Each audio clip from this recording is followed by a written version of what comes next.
Ladies and gents, a very good morning, a very warm morning. Welcome to Manchester Airport. We're getting straight into it. No music today because the Qatar triple is eyeing up those two smaller jets just waiting to depart. So we didn't want to miss that for you guys. Good to see you all on a bit of an earlier start today. We'll say hello to some people in the chat. We've got Rachie, Tell, Jackie, Loopy, Liam, Rodney, Neil, Tell, I think I said Jackie, Denzel, number first on Twitch, mate. What a legend. Yo, yo, yo. And thank you very much for tuning in, chat. As you can see, we are live early today. We are going to be finishing early, just to put that out there straight away. We're live early because of the heat. It's already really, really hot in this tower, chat. It's pretty uncomfortable, and it's 8:30 in the morning. As we've said before, this tower is absolutely amazing, apart from when we've got a heat wave, and then you're literally just sat in the greenhouse. Yeah, I went upstairs, looked at the thermometer there, and it said 40 degrees Celsius already, so... Yes, so we're trying to cool it down, but that's why we've gone live early, as Andy said, 40 degrees inside the tower at 8:10 when we arrived this morning. So yeah, we'll be live for a little bit, chat, but it won't be a hugely long show today. We'll get some cool stuff out for you anyway. EasyJet, the first departure, and then behind that will be the Qatar. I'll just get the old radar open as well so I can let you know what's going on. And I hope you're all having a good week so far. I hope you're managing to stay cool. And that EasyJet on the way out to Dalaman. I don't know about you, mate, but when you're dealing with this heat wave, I can't imagine then getting on a plane to go somewhere even hotter. Oh, mate, yeah. That's it's going to be a different when you're abroad, isn't it? When, especially like Dalaman, you've got a lot of resorts where it's like all-inclusive, you've got the pool there. But in the UK, it's just, you can't escape it, can you? No, it's pretty rough. I mean, as all you guys watching, I'm sure, understand. But there we go.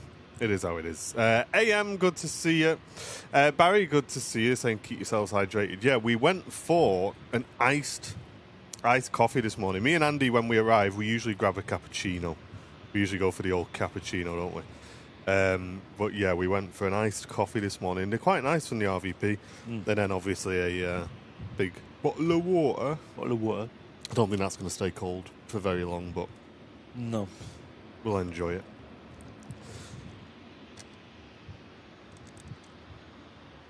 Qatar Airways, Boeing 777 lined up on runway 23 left. They're on dual runway operations for today's show.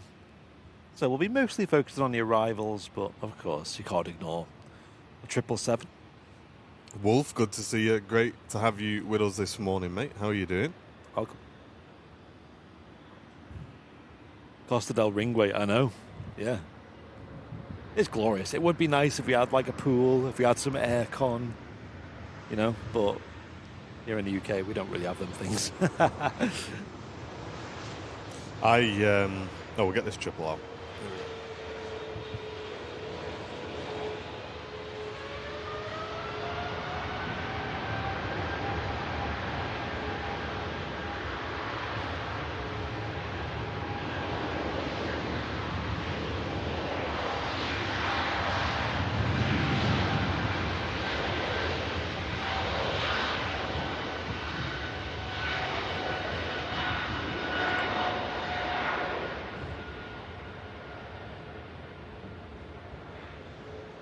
Oh, Laurie, good to see you. I'm sorry for the early start, Laurie.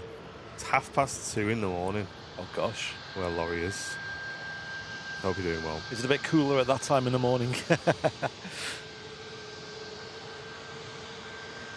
We're kind of having a taste of what Texas have to deal with. Yeah, I think humidity is the big one, isn't it? Yeah, yesterday was so muggy.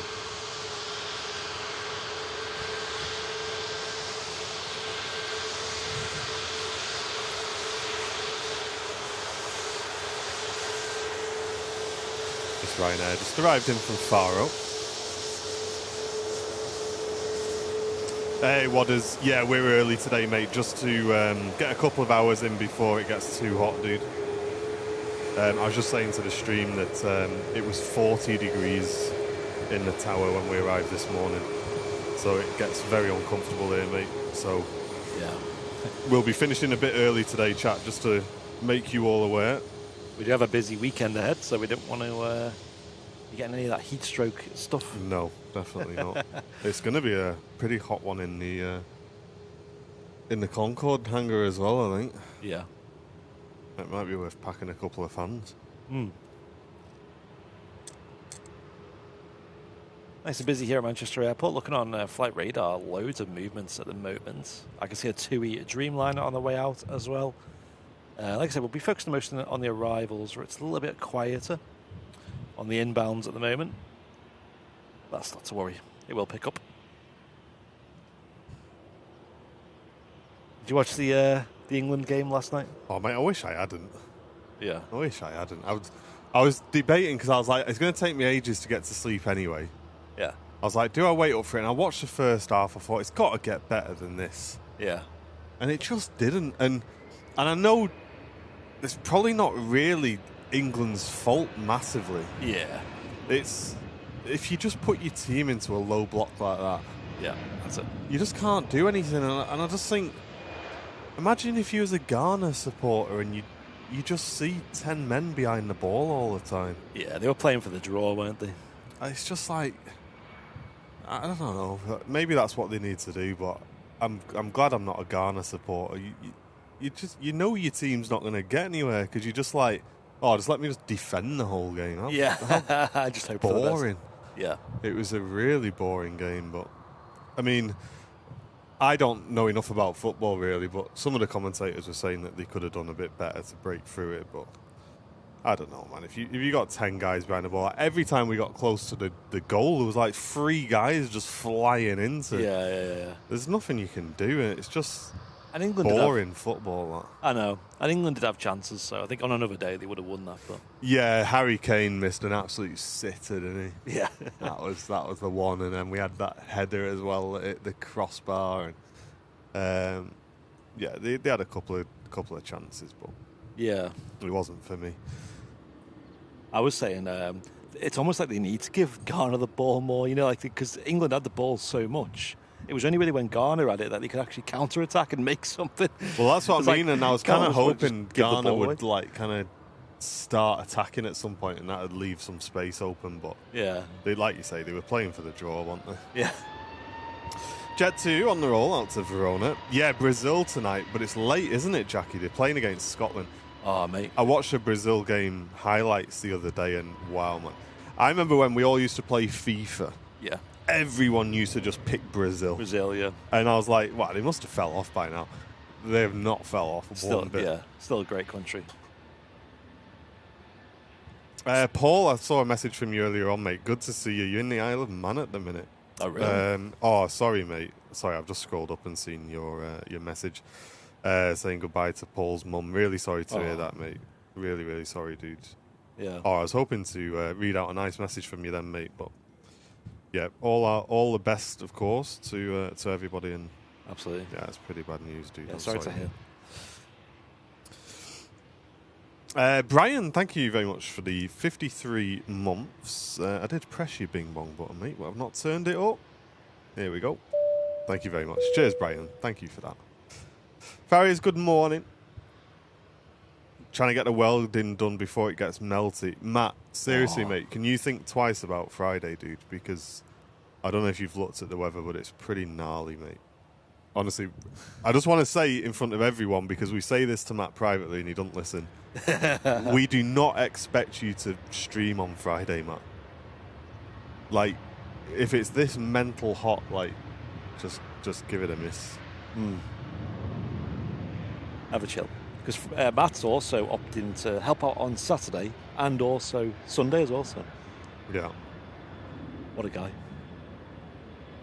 Yeah, we will be doing a bit of a stream on Sunday for you all as well. Have we found the fleet log issue yet? What does that mean? I did see some reports. I've not read into them just because it's been quite a busy morning. But yeah, I heard there's been issues with some of the map the aircraft on the map not showing, maybe? Since the latest update. This morning, I think, so it might just be more of a server-side issue. Okay.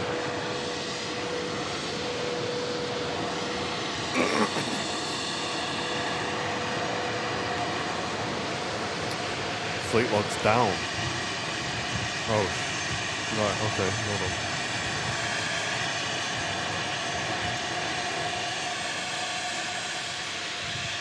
Just what we want before big show on Saturday. Alright, the supplier's not.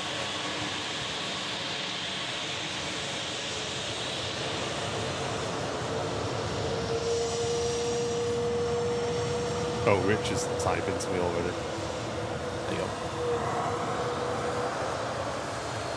go. Thanks for letting me know, guys. Thank you very much for 52 months.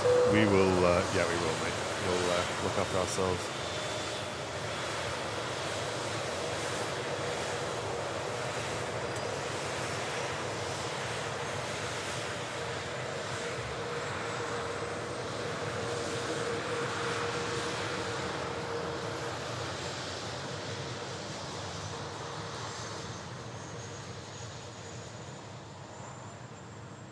Yes. So the issue is with our provider, folks. So yeah, just a quick update.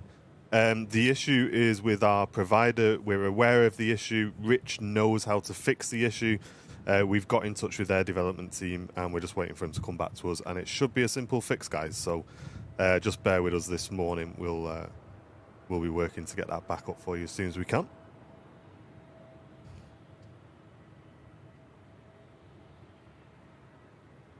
Let me just put a message out about it. Yeah, sorry, chat. Let us just tell people about that.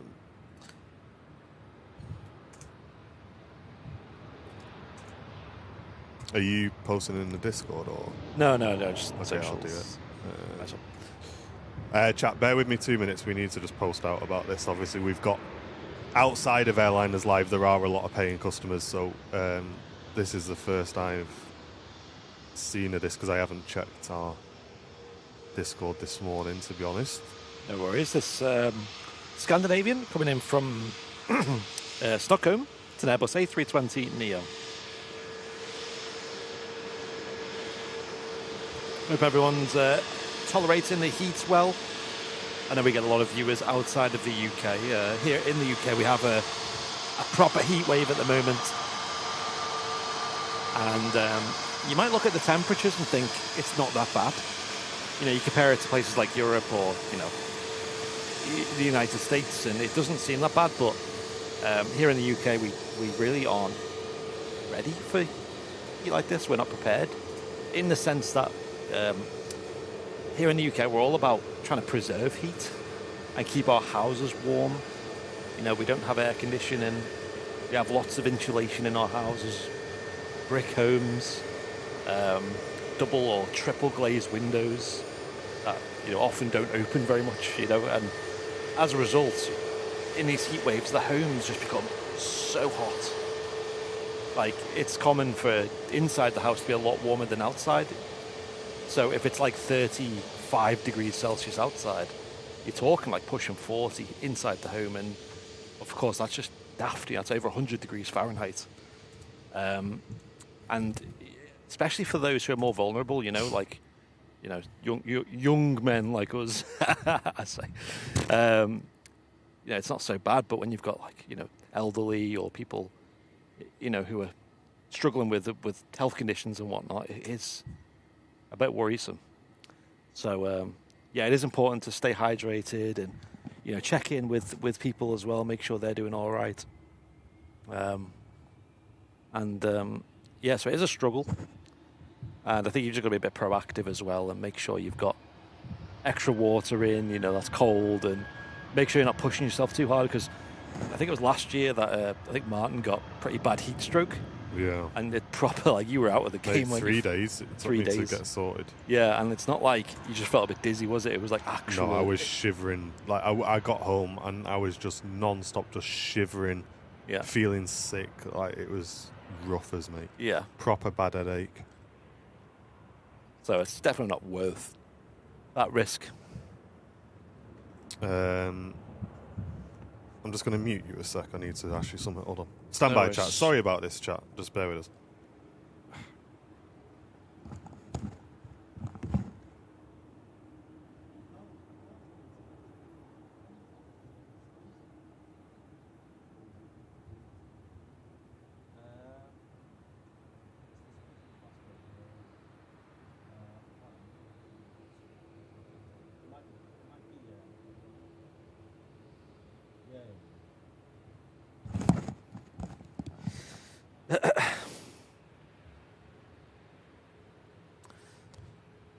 Okay, right. Yeah, I've put a story out anyway on Insta and Facebook as well. Oh, you have? Yeah, Oh, yeah. okay. That's probably all right.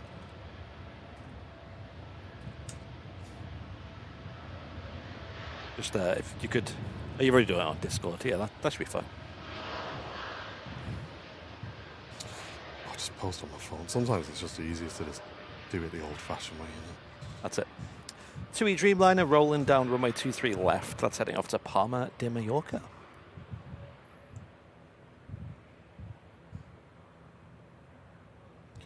Another Dreamliner in the summer sky. And she's rotating now. Great aircraft to be on for that relatively short flight. I think it's probably one of the shortest flights you'll find a Dreamliner flying here at Manchester. If not the shortest. I think they do Malaga as well sometimes, I've seen. Maybe Menorca. I can't think of any other destinations that are closer, though. But you're only talking about 2.5 hours down to Palma. If that, maybe more like 2 hours, to be honest. And I bet you that goes so fast when you're on a Dreamliner.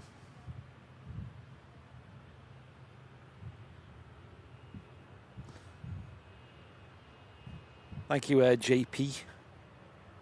Say good morning. Stay hydrated, chaps. We are. Today, though, is looking a lot more sun. Yesterday, there was like a lot of cloud, and it was very humid. Today, it's going to be a lot more like just dry heat and a lot more UV as well. So that's definitely the kind of stuff that's going to burn you a lot more. But we won't do a long show today because, like I said, it's not worth getting heat stroke over. Cool. Right, there we go. Everyone is up to date where they need to be. Okie dokie. And chat as well. 10 out of 10s. Rich has already identified the issue, narrowed it down, and got in touch with the provider. So, mate, what a guy, man. Honestly, we couldn't have this app without Rich. I know. 10 out of 10s in the chat for Rich, everyone. Yep. I believe he's going to be at the task fair this weekend. Mate, we need to do something for him. What? Any model he wants, he can have. Yep. Yeah, so anyone is not aware, this Saturday we will be here at the Runway Visitor Park with our stand, where you can come and meet us at the Task Memorabilia Fair. We'll be bringing the stand of Fleet Log, so we'll have some demos on the go. We'll have the whole Fleet Log mod team, and also we'll have a bit of an Airliners Live stand running as well. Yes. So you guys can come and get some Airliners Live merch. We've got loads of Gemini Jets models as well, which are insane prices, folks. Yep. And lots of clearance stock for Airliners Live as well. So if you like some good discounts... There's a Dreamliner about to land, by the way, if you want to grab it. Yeah, no worries. If you like some clearance, good deals, then come on down. And we like to treat these as a bit of a community meetup as well. So come down, meet the rest of the Airliners Live squad, as well as many of the viewers you see in the chat, and users of Fleet Log as well. Chat, so we're trying to make space in our office at the moment because we decided to put a simulator in there, and we've also got some other work going on behind the scenes, which takes up a bit of space as well. So yeah, we've massively reduced the travel kits. So things like your head cushions, your travel wallets, your wash bags, everything like that. But I'm kind of thinking, chat, we'll kind of give it a week, I think. We'll do TAS, and then we'll give it a week on the website, and then whatever doesn't sell in terms of like head cushions and stuff. Do you reckon like is that useful for like a homeless charity, do you think? Like cushions, neck cushions. Do you think like would that help somebody, or is that not comfortable? I don't know. I kind of feel like it might be easy for him to, you know, carry about and maybe make him a little bit more comfortable, possibly. Not sure. Do you think that's a good thing, chat, or not? Yeah. I'm not sure. I think because we don't want to just get rid of the excess stock, but it's we need the space back.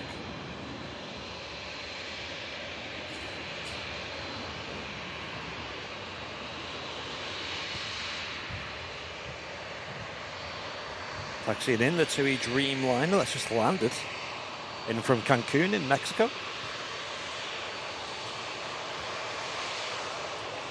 Just over 8 hours flight time here.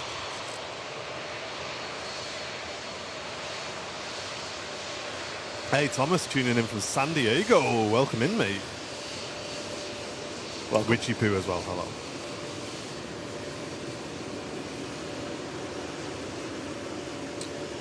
Wesh on Twitch, tuning in from Versailles in France, mate. Welcome in. wow, hello. Good to have you with us. Is it Versailles? Sorry. Good to see you, mate. Satsui Dreamliner just arrived in from Cancun.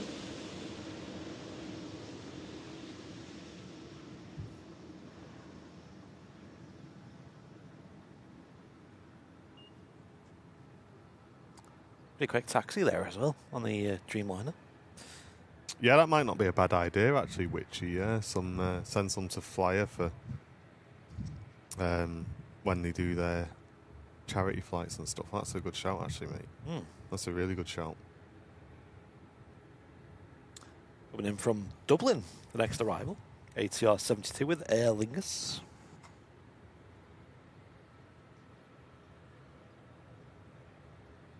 Hey, Airplane Video Guy. Yo, welcome in, mate. Chat, go and subscribe if you want to Airplane Video Guy. We were working from home yesterday, and I had Airplane Video Guy on the TV for a good few hours. All right. Streaming from London, Heathrow. Oh, cool. And I actually really enjoyed the commentary as well. So yeah, really good channel, guys. Go and check them out.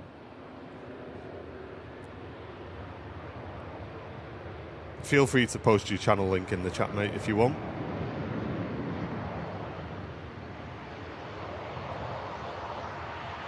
As you can see here at Manchester today, extremely hazy.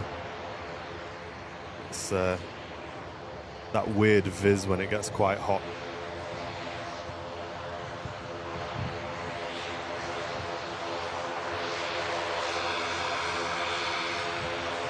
Oh, jam, yeah, coastal breeze would be lovely, wouldn't it?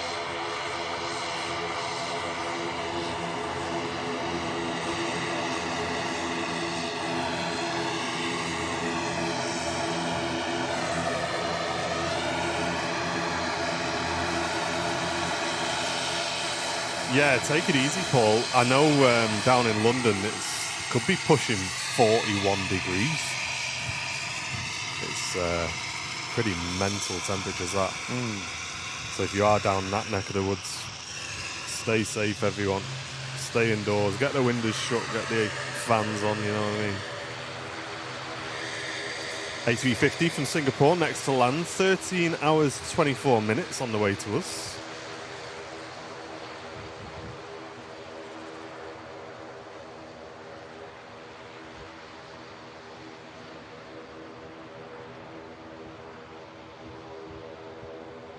And these A350s, the 900s with Singapore, they were due to get a new cabin this year.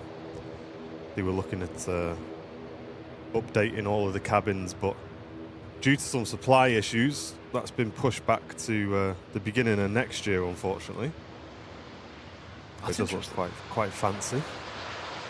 Yeah. I mean, I didn't think Singapore were renowned for, you know, really needed much of an upgrade, but I guess it's just replacing tired cabins, possibly. I can imagine, yeah. They weren't the most modern airline when I flew on them, but they defo didn't feel out of date. Like they were, still felt very nice and fresh.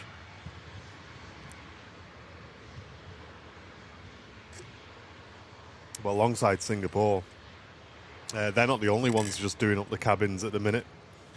Emirates have also completed the first A380 cabin upgrade as well, I was reading.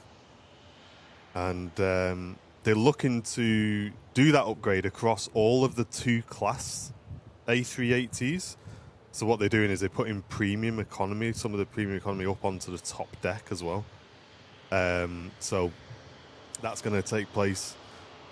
Well, they're hoping to get it all done by the end of 2026.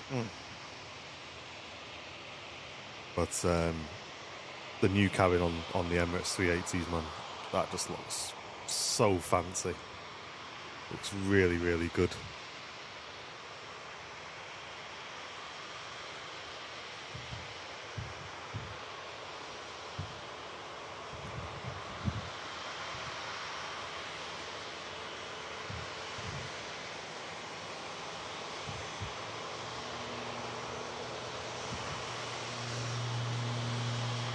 Studley saying it's a 2013 business class product on the A350s with Singapore currently. Wow.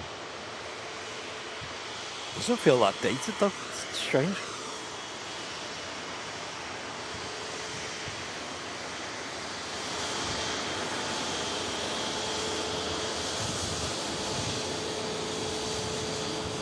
I suppose probably kits it out with some of the more modern fittings like USB-C chargers, probably bigger screens, things like that.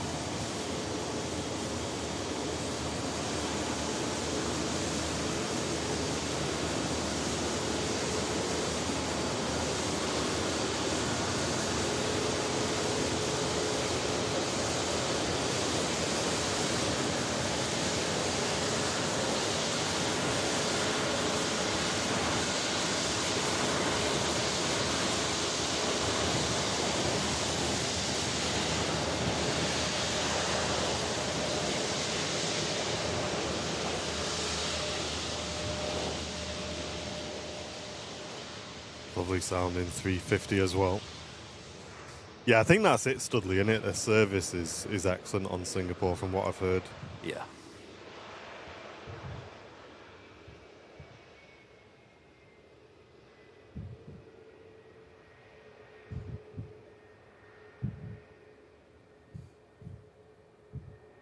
That's definitely what matters the most to me when you're flying. I mean, of course, you know, you want the cabin to be relatively modern, but it's the service that stands out the most. You know, if it's really outdated on board, then yeah. But, you know, I fly with Jet2 a lot, and that is...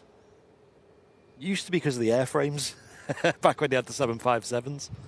But now, definitely the service stands out a mile off. Yeah, what do you reckon, guys? Would you rather pay a little bit more for just really good service on a long-haul flight? Because I think I would. I kind of get it if you kind of just nip into France or Spain, you just want the flight as cheap as possible. But yeah, I think on a long-haul flight, you probably want more of an experience. Talking of long-haul flights, in from Las Vegas, 9 hours, 2 minutes for this one. Virgin Atlantic A350 1000. Thanks, Awash. Really appreciate that, mate. Thank you. Susan, welcome in, watching from Wilmslow. Hello. Nick Bell, good morning, good morning.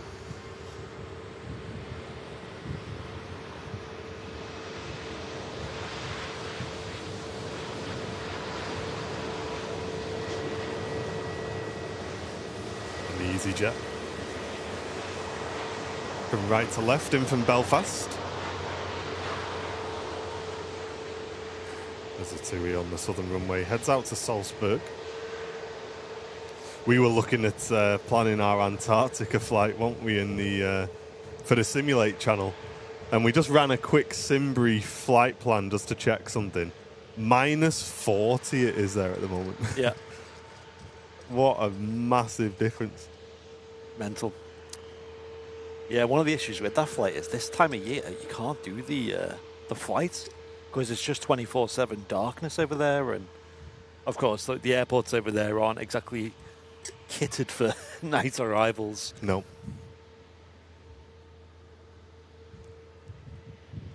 So I think it'll be a good video. We have to change some parameters to make it doable.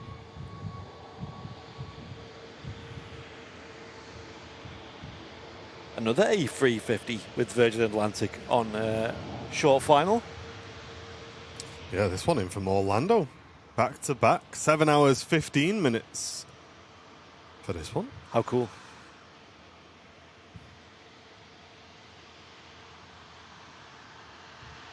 Wow, I bet that'd be amazing, Stuart.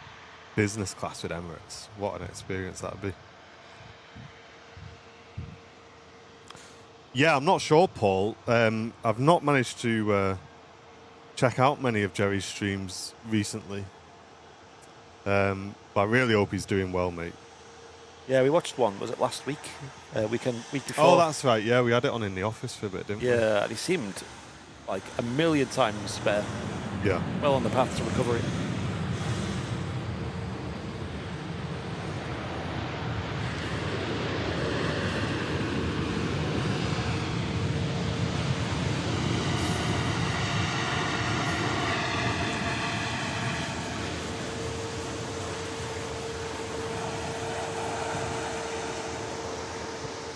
Thanks, Brian. Yeah, we're doing our best to let everybody know, mate.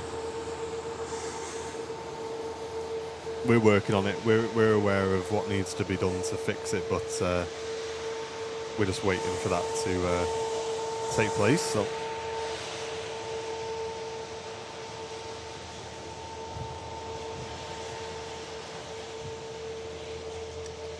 yeah, Venkman, it is quite interesting to start at this time, isn't it? We've had some nice arrivals. It is good.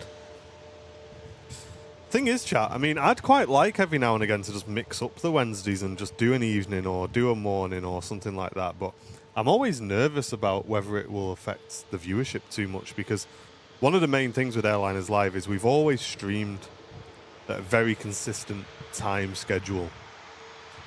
And we've always noticed that when we've gone off that schedule, it does kind of leave people out. People kind of miss the updates. Even if we post on social media, people are not really picking that up and missing the show and stuff.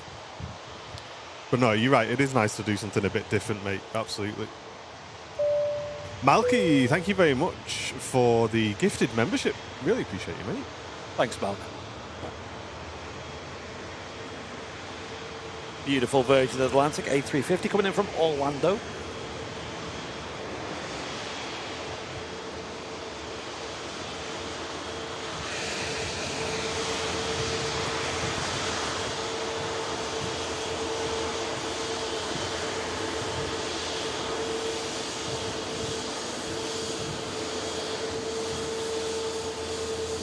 Chipaz letting us know the first Virgin 350 that landed will be heading out to Edinburgh at 11:40. Cool. Thank you, mate. Not sure we'll still be live then, but we'll try. Prosin Gaming, good to see you. How you doing? Hello.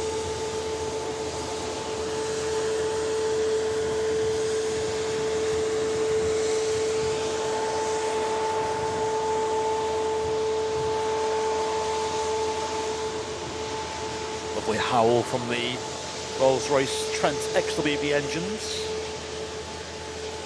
Do sound incredible. Even better on one of the more wet days. And there is a Ryanair lining up on 2-3 left as well. Yeah, Ryanair heading out to Brussels, kind of. In that direction. Charleroi. Maxim TV, good morning, mate. Good to see you. How you doing? Dunk saying 5 days until I'm on that gorgeous aircraft. I assume you're talking about the 350, mate, and not the Ryanair 73 that we have there. A shot at the moment. Yeah, so weather-wise, I mean, yeah, today and tomorrow are going to be hot. And Saturday as well, still looking... Saturday's looking muggy, isn't it? Yeah. quite a bit of a breeze on Saturday, looks like, and also just a bit more cloud and stuff, so I don't think it'll be as bad. Friday, I mean, that's looking pretty mental, isn't it, Friday? Yeah, it looks like it could even be stormy. Stormy, yeah, lots of rain, but still hot. It's going to feel like we're in Orlando. Yeah.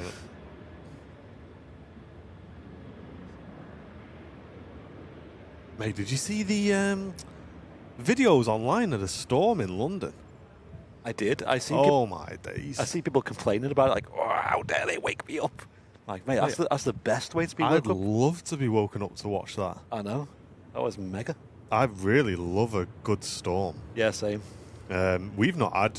me and you were saying to each other, weren't we? Like, we've not had a mad storm for ages. No, the only ones we've ever had in the last few years have been, like, in the day, you know, when you can't really see anything. Yeah. It's the ones at night. They're the ones that pop. I remember we once had that really bad lightning storm that was around Barton that time. Yeah. But apart from that, that's pretty much it. Like, it's just not been anything interesting storm-wise for ages. But that one in London with the big lightning strikes and all lightning just going like this across the sky, mate. I know it looked like AI to me, like the videos, but they were real. I'd love to have seen that. I'm sure it caused some disruption, but I know. Wow, what a treat. I remember the one that we had in 2020. Like, it started popping off. It was nighttime. It was, you know, quite. It was like 11, 12 p.m., 12 a.m., whatever. And the first thing I did, grab me camera, grab an umbrella, and go out and stand in it and just get all like slow-mo footage. And it was just the best time ever. Wow. 29,000 lightning strikes, saying Gary. Really? What the heck? Mate, that must have been just every second. That'd be insane, wouldn't it? Was anyone there, chat? Who's got any stories about that? Because some of the bangs and stuff that I've seen on social media were so loud. Yeah. Oh yeah, don't worry, chat. We're properly sun's creamed up. Andy's all sorted out. Obviously, we'll be swapping if need be, but yeah. I only get burnt on this side down here, on this arm, so I have to keep going. I know, I'm the same. I've got a massive tan line when my watches. It's hilarious. Yeah. Hey, Ian Kelly, good to see you, mate. Ogwin.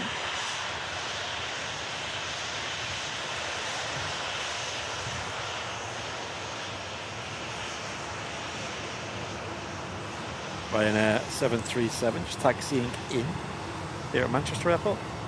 Don't forget, folks, if you're watching on YouTube, hit that like button. It does help us out a lot. Especially on these days where it's a real struggle to bring you these live shows, but we'll do our best. And this Ryanair coming in from Palma de Mallorca. Air Canada has been pushed back, operating the Dreamliner out to Toronto. So that'll be on the taxi out very soon. Very nice. And KLM holding short, just waiting for the next arrival, which is an EasyJet in from Faro. And quite a few people would probably say good news that the takeover bid for EasyJet was unanimously rejected. Yeah, I did look into that because I did some maths about why were they putting in bids so cheap? And it's because the share price of EasyJet's down a lot at the moment, so you're going to get investors swooping in and going, "Oh, don't worry, I'll take over then. I'll take the burden." Was it about 640p or something? About that, yeah. It was 4.7 billion pounds. Sounds like a lot of money, but they're actually in. They're not in debt. EasyJet. Well, they are, but they're in positive cash. It's called it, where you have more reserves than you do debt, and they're actually in quite a good situation in that regard. It's just with everything that's been going on the last couple of months, you know, fuel prices, air travel's been down a bit as well. Obviously, share prices are going to drop.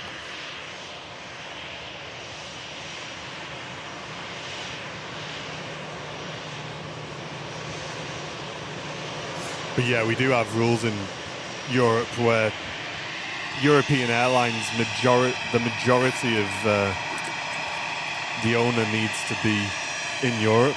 Yeah. And obviously this was an American sort of consortium that were looking to take over, and I think they tried to get around that by just getting like loads of European investors. But yeah, I think it was well, it was quite unanimously rejected, wasn't it? But yeah, quite sensibly so. But again, I think EasyJet, there's still a lot of improvements for EasyJet as well, like from what we hear out and about. Yeah, they are in a tricky situation. The thing about EasyJet is they were originally meant to be more of a competition towards like British Airways. Like they were going for that kind of good service, cheaper alternative. But they kind of just morphed into now kind of a competitor to Ryanair. But I don't think EasyJet are as interested as like the race to the bottom, because you look at their prices, like ticket prices, they never really compete with Ryanair. You know? So you're going with them for the service. But then I've heard, like you said, stories about people saying the service isn't as good. I've always had great experiences with them. I'd say they're comparable to Jet2 on service, but they don't have that kind of safety net that Jet2 have. You know, with Jet2, if I booked a package, for example, you know if anything went wrong, they'd have a hotline there. They'd try their best to sort you out quick. Whereas EasyJet, because they stance themselves as a low-cost airline, you kind of associate them with that as well. And you kind of link them to Ryanair, and you kind of compare them with Ryanair, whereas they're different. Yeah, it's kind of like you say, it's kind of hard to place them in the market, and like, who are you? Are you more Jet2 or are you more Ryanair? Are you kind of somewhere in between? And they are pushing EasyJet holidays, and again, I've heard really good things about that, but it's just not very well known as EasyJet holidays. Not like Jet2, where it's just, I know they have really aggressive marketing with Jet2, like TV adverts. Of course, like some of them really well known, right? Some of them went viral. And whereas EasyJet, you don't really think of them as that package holiday vibe. It's more just flights. Yeah, at least if they do package holidays, they've got that easy cleaning, haven't they? They can, easy cleaning, they can get the villas cleaned at the same time, you know what I mean? Yeah, it is very awkward for them. And I think as a traveller as well, as a passenger, you are looking at just two things, aren't you? You're like, do I just want to get there cheap, or do I want to get there with a bit of, bit of fun, bit of service, bit of, looking after? You're very rarely looking for the in-between. One of the biggest value items they have, though, outside of the aircraft, is the slots. EasyJet dominate some of the really busy routes in Europe, and they have really valuable slots across Europe as well, into like some really good airports. They do have that as well. Neil, we've not kind of chosen an official finish time today. I think what Andy and I said was we're just going to go until we just start feeling a bit gnarly. Yeah. So I'd expect about 11:30, something like that. But again, it's completely down to what happens, mate. Yeah. We're just taking it as it comes, I think. Yeah. See Andy's arm already looking red. Well, that's the thing. I've been out in the sun, not even like sunbathing, just like, obviously we did the show on Sunday. I went out for a bit on Saturday, and even just that's burning me a lot. I don't think I'm as resilient to the sun as I used to be. Yeah, it's weird, man, because I love sitting out in the sun, but I think since I got that heat stroke the other year, I really don't sit out in the sun that much anymore. I probably like sit out for an hour, and then I'm just right. That's enough. I just go back inside now. Yeah. When I was younger, early 20s, it was I could sit out for all day. I love it as well, mate. Soak it in, yeah. Absolutely love it, but yeah, I don't know. It's nice, but I like it in moderation now for sure. Yeah. I've kind of seen the other side of it and just like, yeah, I'm all right. Yeah. Next to land, Turkish A321neo arriving in from Istanbul. A 3.5-hour trip for this aircraft. Temperature over in Istanbul at the moment is 25 degrees C. So not much of a downgrade as they arrive into Manchester. Like I was saying, EasyJet seem to cancel more frequently, but Ryanair will have you wait for a couple of hours, will still operate. That's the thing with Ryanair, they do, I don't know, like they don't really cancel that often, I've noticed. And to be fair, they don't really run that late that often in my experience. Whereas EasyJet, man, I've heard some stories. Yeah, I don't want to like talk down an airline on the show really, but the only thing I will say is doing this show Yeah. seeing how many times they sit by the runway for an hour and a half. Yeah. That alone for me is enough to just not book Yeah. with EasyJet. And I remember when we went to the Netherlands and to Amsterdam, it was just like there was probably about 3 or 4 EasyJet flights that day, and everyone was cancelled bar ours. So it's a bit silly. Oh, Beastie, thank you very much for the 49 months. Thank you for your long-term support to the channel, Beastie. I really appreciate it. Thanks, Beastie. Currently hiding, watching you guys with the black line curtains, fans and handheld fans and cold drinks. You got the full setup then. You got the full setup. Repaired. Love it. And Venkman saying, how's Darcy coping with the heat? She's doing okay, to be fair. I'm quite lucky, mate. I saved up the other year and got a, one of those portable aircon units with the tube that you put out the window. So I've got that down and I've just put it in the front room. So we just keep a lot in the front room just to try and keep it cool. And we got one of them cooling mats as well that you can lie on. But Darcy being Darcy, she just lies next to it. But yeah, she's doing okay. Thank you, mate. And Beastie gifting a membership as well. Thank you very, very much for that. Really appreciate that. There's a question about cheap cameras. I'll be honest, Aviation Spotter, as much as I'd love to help you, mate, I really don't keep my eye on the market for that sort of thing, mate. So I wouldn't really know in this day what... I've had the same camera for years, mate, so I'm not really sure. I'm sorry. But I hope someone can help you out in the chat.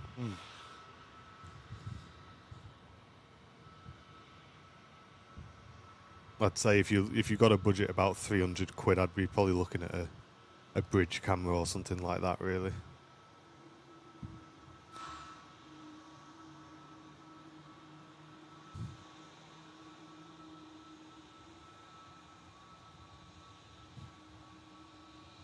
Yeah, you have to keep taking them off, though, Tony, because there's a lot of people saying that... People say, oh, you should put, like, a cold towel on your dog or something, but you shouldn't, because when it warms up, it just traps the heat in, and it just has the opposite effect.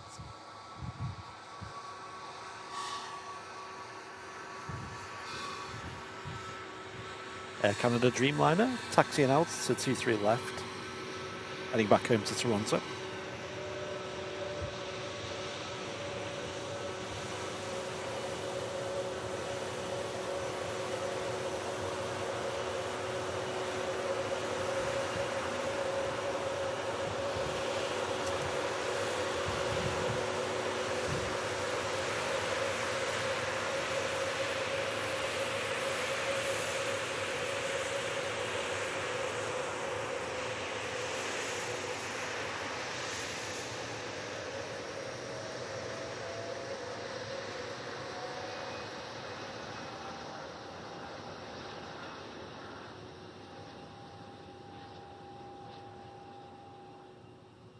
A long taxi all the way from Terminal 2 to 23 left.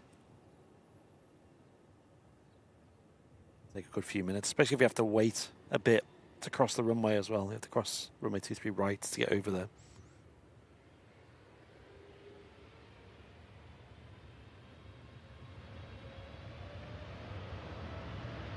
Nice roll-in takeoff here.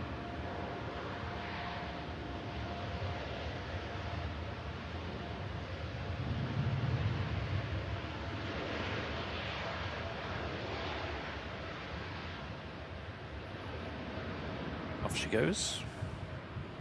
And not long to wait for another awesome takeoff. The Etihad 777 for Abu Dhabi has been pushed back from Terminal 2. Or... Sorry, off the pier, actually.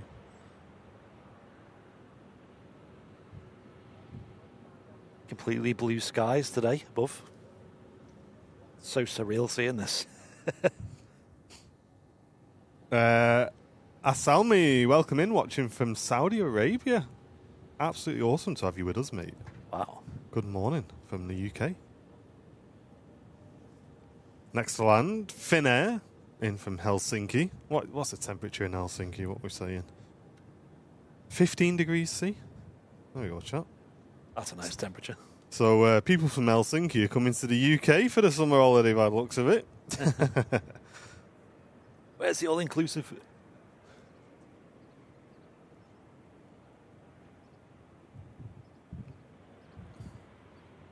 Just touching down there on runway 23 right. For any of the flight sim enthusiasts, who saw the Contrail release that went completely under my radar until I saw aviation lads post the video about it? I've not heard of this. Mate, a really nice FA50 bizjet, which is absolutely awesome. And I've only watched the video of it, but the sounds just look incredible. So as soon as it cools down, I will be grabbing that aircraft and I'll be doing some flights in that. Finally, a nice big bizjet in the sim, capable of flying up to 49,000 feet. Whoa.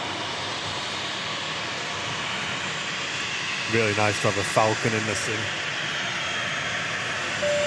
Theme Park Carl, thank you, mate. Gifting a membership to the community. Let's get some love in the chat for Theme Park Carl supporting the channel this morning. Cheers, Carl.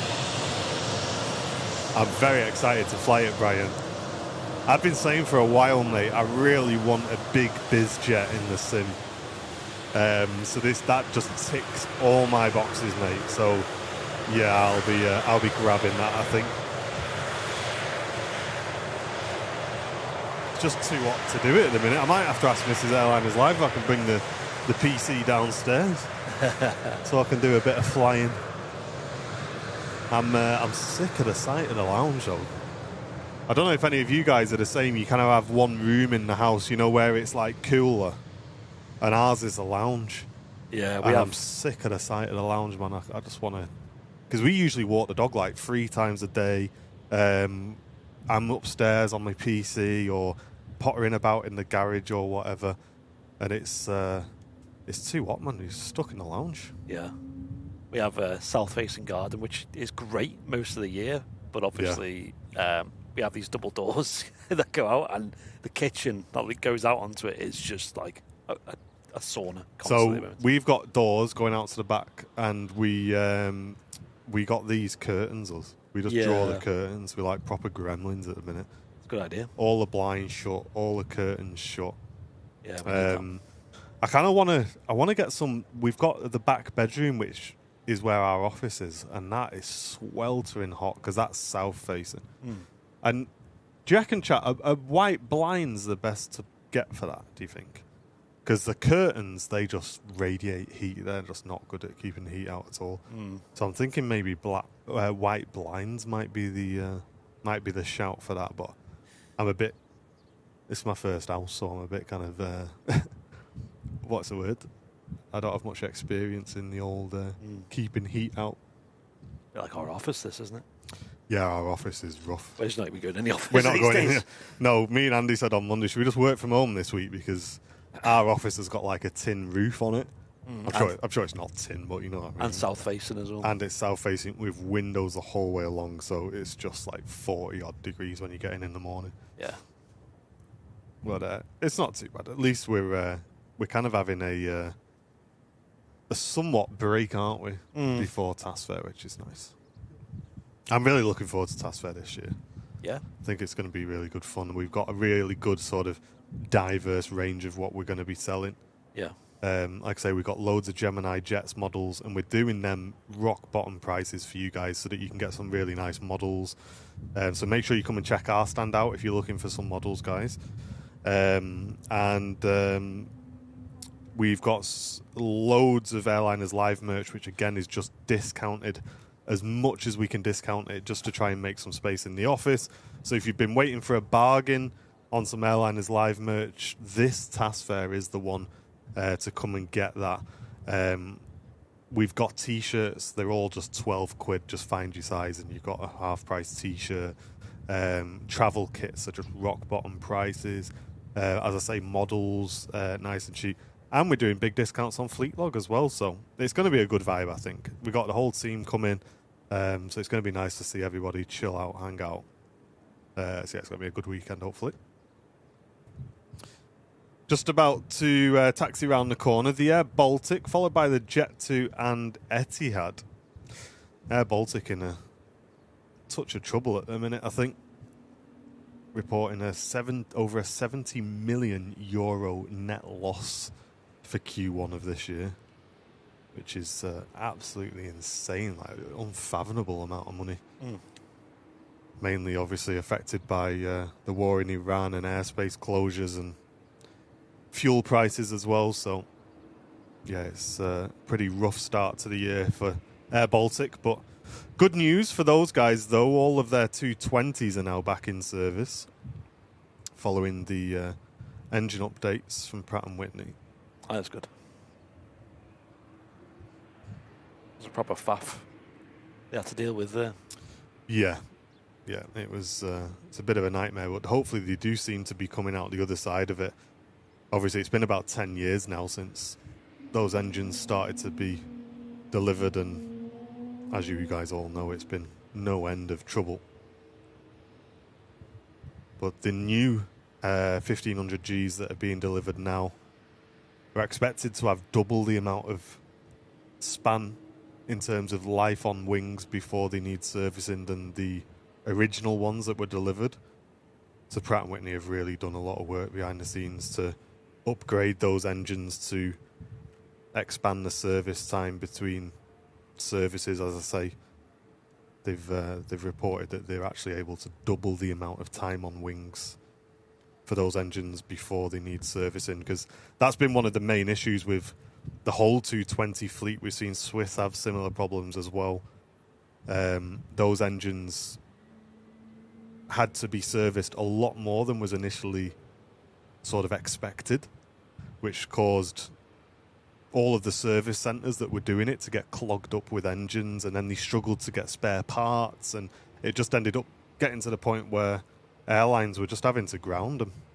Obviously, we saw Egypt Air scrapping one of their 220s at one point just to basically sell it for parts, because it was just worth more in parts than it was at the time. So it does seem like that issue has been finally resolved, and they're working through the backlog of servicing. But yeah, hopefully Air Baltic can have a bit better performance through the second half of the year. Etihad 777 next out. Oh, Gary, mate, that'll be the first one on my list as well, mate. 220 in the Sim for mini builds, and the 380 as well. I'm very much looking forward to the 380, because I really love what Fly-by-Wire have done to get the first A380 to people, and I think they've done a great job. I just don't like how it flies, and I don't obviously know how an A380 flies, but I really struggle to fly the Fly-by-Wire. So I'm hoping the Innie Builds one ticks a few more boxes for me, mate, and I'll be enjoying that in the sim. Yeah, I bet they'll do a good job with that. Been waiting a while for the A220 as well. Hey, Super Mario, how you doing, mate? Watching from Canberra, Australia. Welcome in.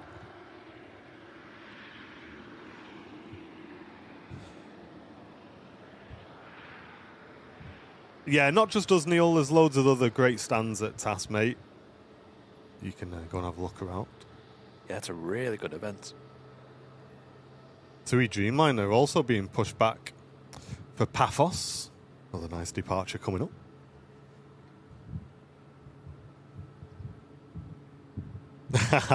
Rich has skill issue.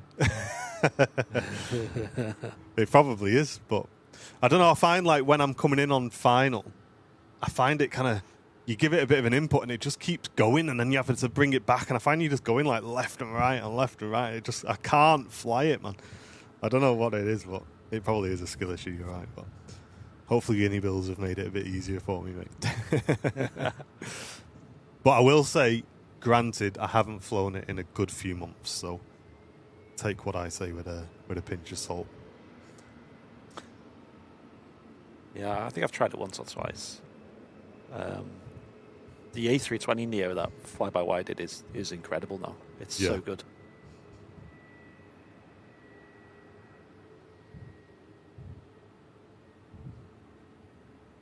especially considering it's free as well. It's mental. Yeah, that's what I mean. I think getting the A380 out was just a huge success in itself. I think, especially as you say, with it being a free aircraft. Yeah.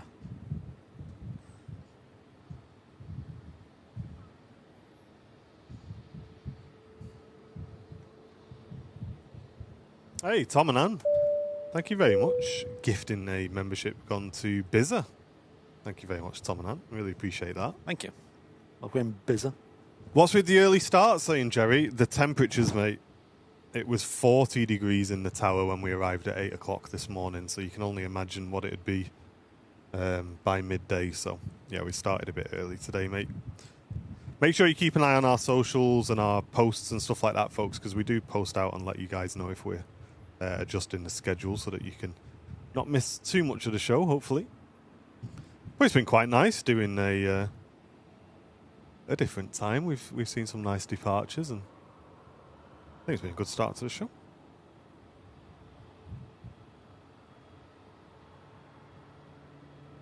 The Jet 2 holding on the south side is out to Zakynthos, followed by the British Airways down to London Heathrow on your screens.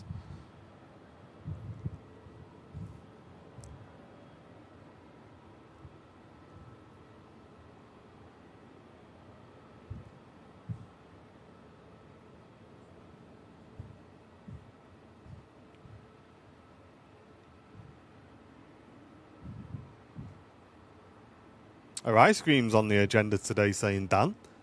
I've got a couple at home, mate. We've had iced coffees. I'm so glad Dad just made us aware that they even existed here at the RBP. I didn't even know. They are really good. I wonder how long they've been a thing for. Been there for years and we've just never known. Yeah, out to London Heathrow then. First to depart, A320neo. Iced coffee is one of the things I just can't get right at home. Like, it never tastes good when I make it.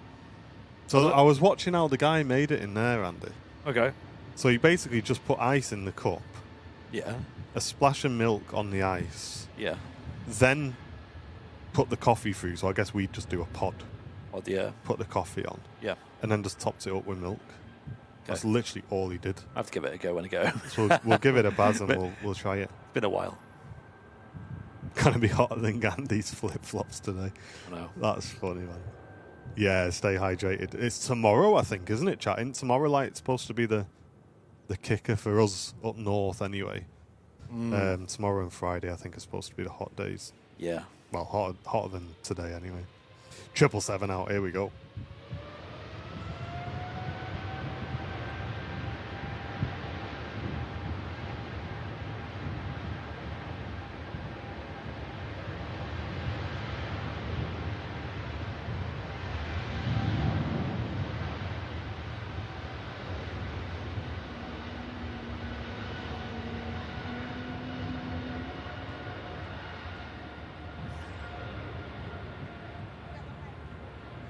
No worries, Tom and Anne. Have a great day at work. Thank you for stopping in as well. Nice one.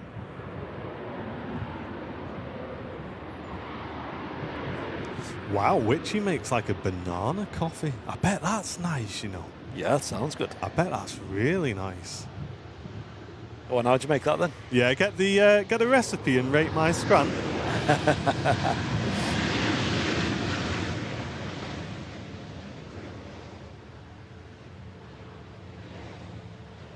Right, BRB, just going to go to the loo.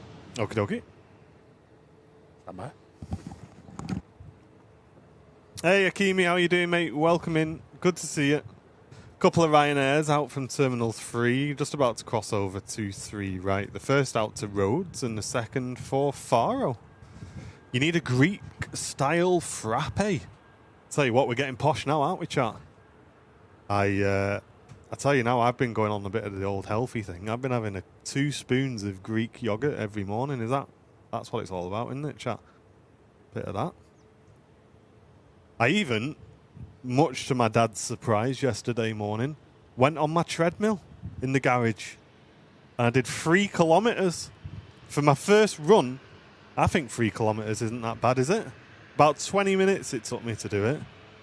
I wanted to do 5k, and I kind of felt like I could keep going, but my left ankle was wrecking, so I thought I better not overdo it on the first run. But yeah, did the old 3 kilometres. Trying to get rid of that dad bod a little bit.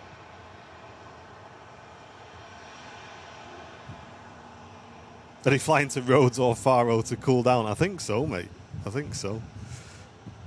EJ Hobbs tuning in from a chilly Cape Town where it's 21 degrees. It's warmer here than it is in Cape Town. That's crazy.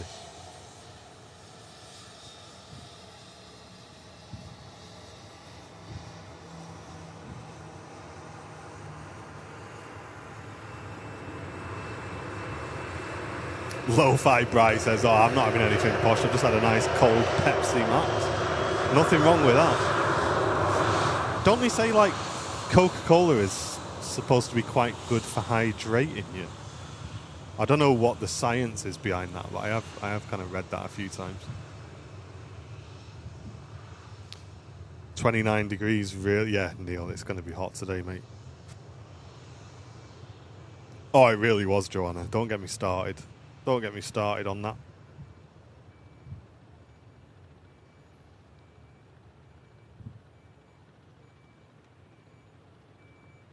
Iced Americano with some brown sugar to reduce the bitterness. Soju? What's soju, Andy? If I type this into Google, I'm not going to get in trouble, am I? Clear distilled alcoholic beverage native to Korea. It's referred to as Korean vodka.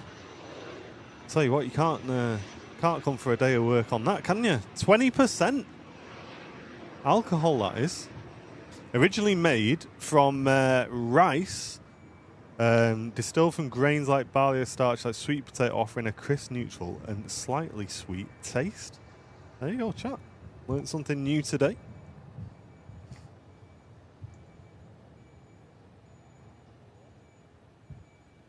Hey, welcome back, Jackie. Good to see you. Milk's the best for hydration. Is it?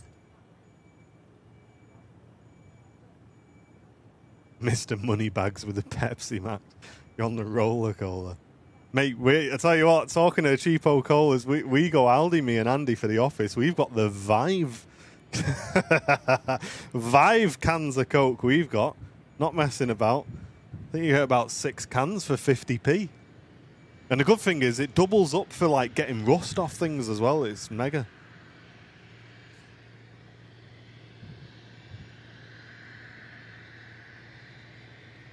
Yeah, Jake. Panda Pot. Oh, Panda Pot Share. Do you remember them?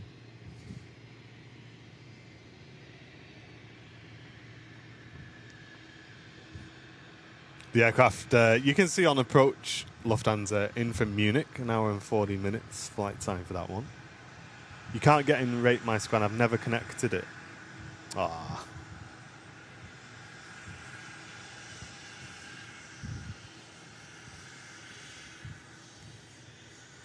Hey, morning, Craig. How you doing, mate? Good to see you. Welcome in.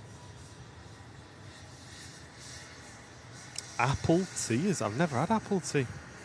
Tell you what, we got some posh viewers in the chat, haven't we? Apple tea.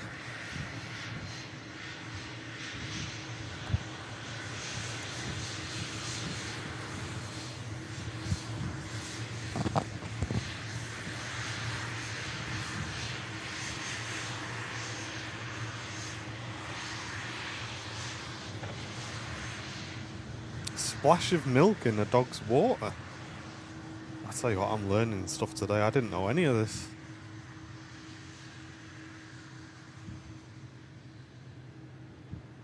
I don't know, Squid. I don't know, mate, if I agree with that. There's going to be some schools that are just not prepared for this sort of temperature, mate. You know, I heard a guy on the radio this morning saying, oh, well, how do you think kids in Africa get on? I thought, well, the kids in Africa not a bit more used to this sort of temperature than maybe UK kids Maybe we'll start there. Do you know what I mean? It's just like that's like saying that's like that comment to me. I just scream at the radio. I'm like, you're saying that because some schools have closed because it's hot. Oh well, it's hot in Africa, so those kids can manage. That's like saying the flipping what is it? The Yakuts. Where's that place in up near Russia that go to school in like minus 50 degrees or something, and they say, oh well, kids in the UK, if they can do it up there, then when it's minus 50, we should be able to do it as well. Just lots of nonsense. Is it? You're talking about who's used to something and who's not. Do you know what I mean?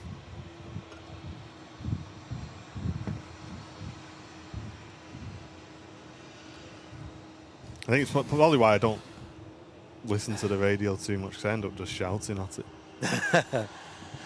But I think that's a bad take, that. What was it? The guy on the radio, they were talking about, some kids' schools are closed because of the heat. Yeah. Which you can kind of get, because if it's getting up to like 40 degrees in classrooms and stuff like that. Yeah, it's just daft. It's just not good for kids' health. It's not good for teachers. And I get it's inconvenient. But the guy on the radio was like, oh, well, kids in Africa go to school when it's hot. I was like, well, yeah, they're used to it, aren't they? Used to it. And I assume their schools aren't like ours, that are super insulated. And I was saying to chat, it's like that Yakut's place where they send kids to school and it's like minus 50, and it's like, oh, well, kids in the UK must be able to do it then. That's nonsense. Yeah, it's silly. Don't get me riled up, chat. I'll start talking about the music on Downing Street, and then we'll be really down a rabbit hole. Where are we? I think Rocky Samba has very kindly sent a donation on Ko-fi, but I need to log in to read it out. So stand by, mate. Thank you for that. Thank you. There you go. £5. Says, my dehumidifier pulled 100 litres of 10 litres of moisture out of my living room yesterday. Seeing if I can do better today. Well done, Andy, mate. Thank you for the very generous support on the channel as well. Wow. Yeah, that's crazy. Yesterday was just crazy humid. I don't think today is going to be as humid, but it'll be hot though. Don't get me wrong.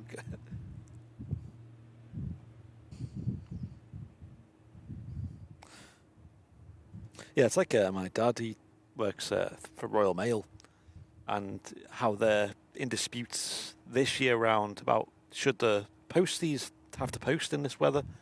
And again, it's like, it's all well and good being out for an hour or two, but these guys are out for 5-6 hours walking, and it's like, at what point does that genuinely just become a bit daft? Like, yeah, I know, they'll get a lot of stick, post being late, but honestly, I think it's... Mate, I would not expect a postman to be walking out for the whole day in this. Yeah. I think it's just about common respect for other people. Yeah.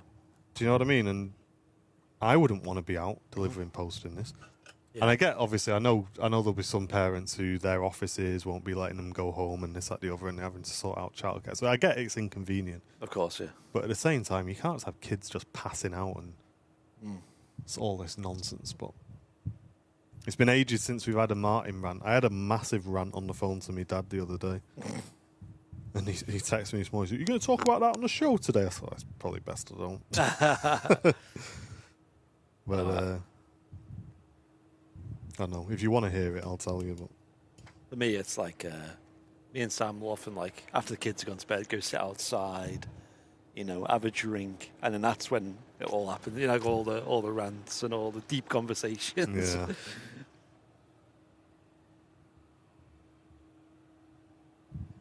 Yeah, Paul, milk is very good to drink in the heat.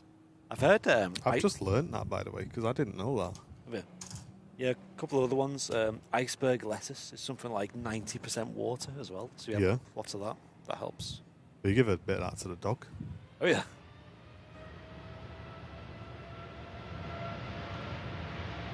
I put a splash of water in her food as well, so she doesn't realise that she's drinking even though she is. Do you know what I mean? Hey, Tyler's Variety, welcome in. Good to see you.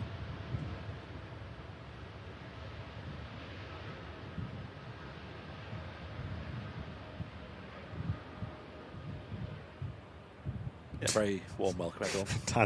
Dad's just proper baiting it now. He just wants me to go off on one. What was the topic of it? Do I just tell you? Right. I assume it's not going to get you in trouble. No, it won't get me in trouble. I can just imagine maybe some people won't agree with me, but whatever. Okay. So, and I'm going to start off right and just say this is not a politics thing in the slightest. I don't care about the politics behind it. I don't care who it is. I don't care what party you're from or whatever. But if there's a prime minister coming out of number 10 to make a speech, and I can't hear the speech because there's some numpty at the end of the street blasting music out the back of his van at 100 decibels, 120 decibels, get him arrested and turn his music off. And I know there's people, it's all freedom and that, isn't it? It's freedom. It is freedom, but it's Downing Street. It's where we put all of our politics out to the world, right? It's where we have important speeches. We've always done it in front of the door in number 10. It's where the news are. It's where everything's recorded. And regardless of which politician it is, it's an historical event for us when a politician resigns or when there's it happens whenever there's an important speech. It's not just resignations. It's even when new prime ministers are brought in. He's been doing it for years. And every time we have an important speech outside of number 10, that guy is at the top of the road just blasting music so loud that no one can hear what he's saying. And if you watch the videos where the microphone's not turned on, you can't even hear what he's saying if you stood in Downing Street 10 feet away from him. Oh, gosh. It's that loud. And I just think it just makes...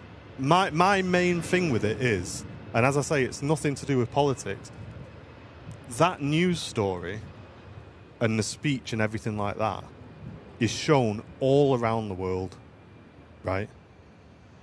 How does that make our country look? Yeah. It makes us look weak, and it makes us look like an embarrassment because you can't hear what the leader of our country is saying because we're scared of telling someone to turn the music off. It's in Whitehall. Just put a decibel limit in Whitehall and just say you are not allowed to blast music in Whitehall. And if you want to blast music and do a protest, go somewhere else. And if you can't shut him down, right, what happened to that big massive thing we bought in COVID, that big massive studio that we bought inside Downing Street? Yeah. Where's that gone? I've not seen that for years. Do the speech in there if you can't tell him to shut his music off. Stop making the country look an absolute joke in front of the whole world when you've got our Prime Minister just getting blasted out by music. I just think it's a joke.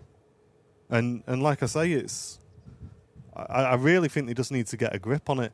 And anyway, so I had this big rant about it. I just said it's ridiculous because I'm not bothered about the politics. Like I say, I really don't get involved in it. But I have a somewhat interest in the news, and I kind of listen in and see what they're saying. And you couldn't hear what he was saying even with the microphones. It was blasting that loud. And I just don't think it should be allowed. Yeah. And I think it makes the country just look a laughing stock in front of everybody. Yeah. And at the end of the day, yeah, that's it, Penny. What happened to disturbing the peace? You should not be allowed to drive up to Whitehall at the end of Downing Street, point your speakers at the Prime Minister and just blast your music as loud as you can. Because they say it's about freedom of speech and everybody's rights and this, that, the other. What about my right being able to hear what's being said? I want to hear what's being said. Yeah. So stop being so selfish and go and play your music somewhere else. That's it. That was my rant. And yeah, that was what annoyed me. But I was actually quite surprised that after I had that rant and done all that, 2 people in the media basically had a rant, and I saw it on Instagram and said exactly the same thing. So I thought, oh, maybe it's not that much of a hot take anyway. Yeah. But yeah, anyway, it is how it is. But I've not seen the the speech or footage? It was just you couldn't hear what he was saying. They, Right. they were blasting music out loud. Yeah. I think they did it when Rishi Sunak was there as well. They were blasting music when he was doing a speech. It just shouldn't be allowed. I think regardless of the politics, you need to make sure that people can be heard if it's an important thing like that. Do you know what I mean?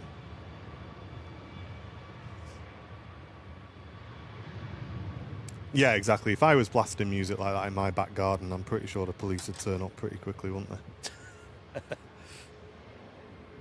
Yeah, that's the thing, Lusty. I don't agree with that. I think there are people who would have liked to have heard the speech. So, yeah, that's your opinion, mate. But I think there are people who would have quite liked to have heard the speech. And let's say you want to get rid of him. Let's listen to the timetable of how quickly he's going. He was setting that out in the speech and you couldn't hear it. Do you know what I mean? So you're looking at both sides of the argument. You just need, if we've got our Prime Minister, regardless of who it is, regardless of the politics, regardless of the party, they need to be heard when they're making a speech. That's my opinion. But anyway. It's KLM A321 Neo taxiing in, and this is the aircraft that the King of Netherlands is type rated on now. I believe he's done a couple of flights for KLM already. Must be mad having a flight and knowing you got royalty up front. Yeah. Flying you around. Yeah, I think it comes down to just lack of common decency as well. I think just show some respect to other people that you'd expect to get back to you. Do you know what I mean? It's a bit of a common problem at the moment, isn't it? Yeah, I think just show some common respect. Let the guy make his speech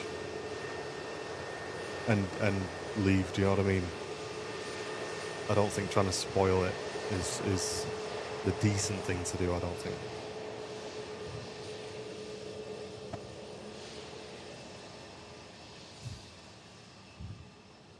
Yeah, Lusty, you're getting a bit too invested in that, I think, mate. Anyhow.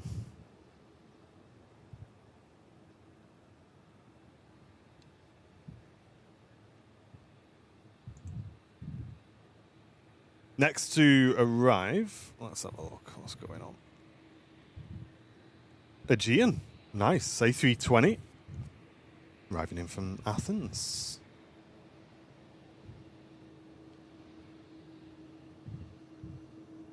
Yeah, pro sim gaming, it's mad, isn't it?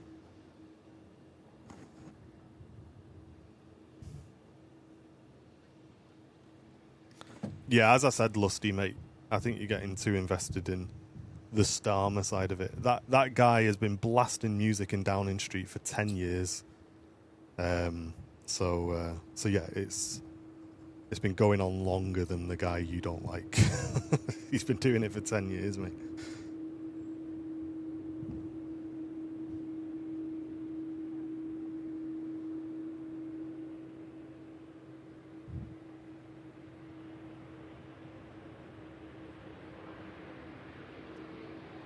Aegean touching down, A320 Neo.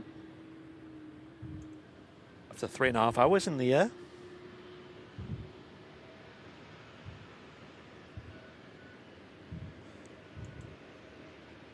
People on board probably think they're still in Athens Yeah. when they get off the plane.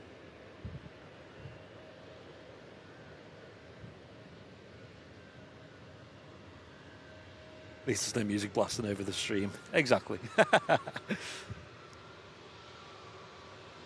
Hydration break, hydration break.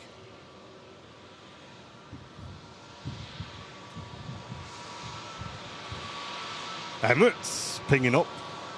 Been pushed back for Dubai, A350-900.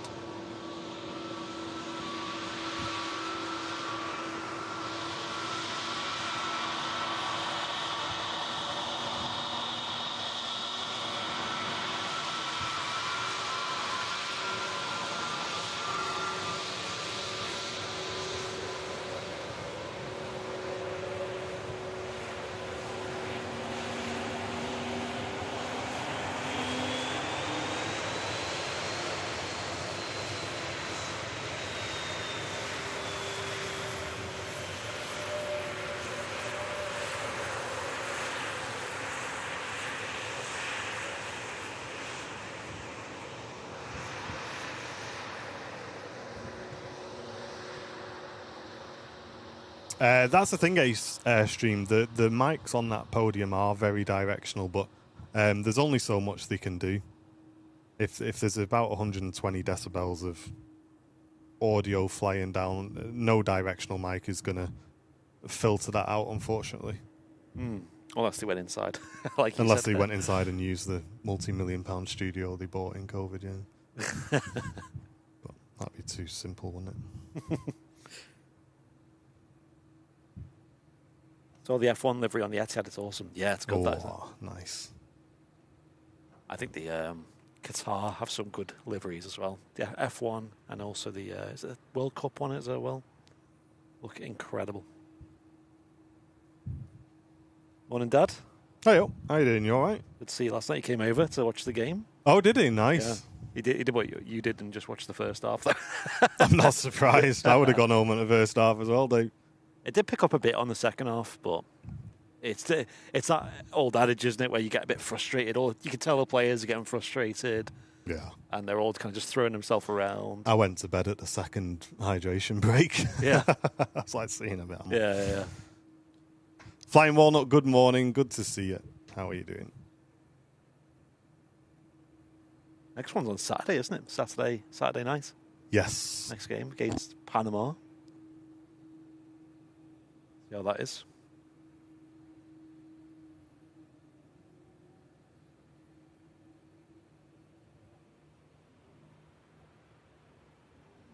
Off goes this TUI Dreamliner. And it got to Sharm el Sheikh. It's not a route you often see the Dreamliners fly. Nice. Quite a nice route, about 5-hour flight down to Egypt.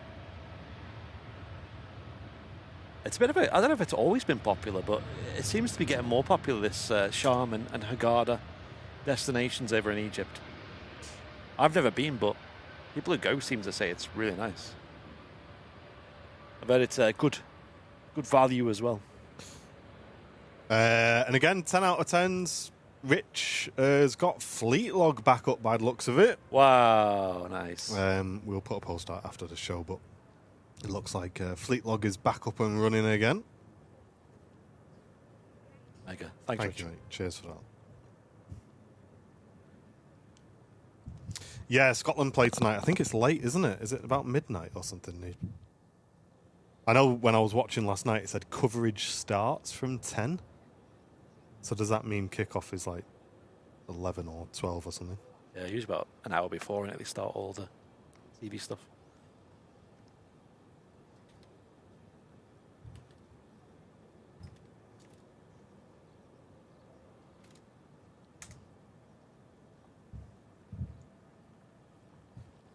Jets have started flying to Egypt, do they? I didn't know that, Annika.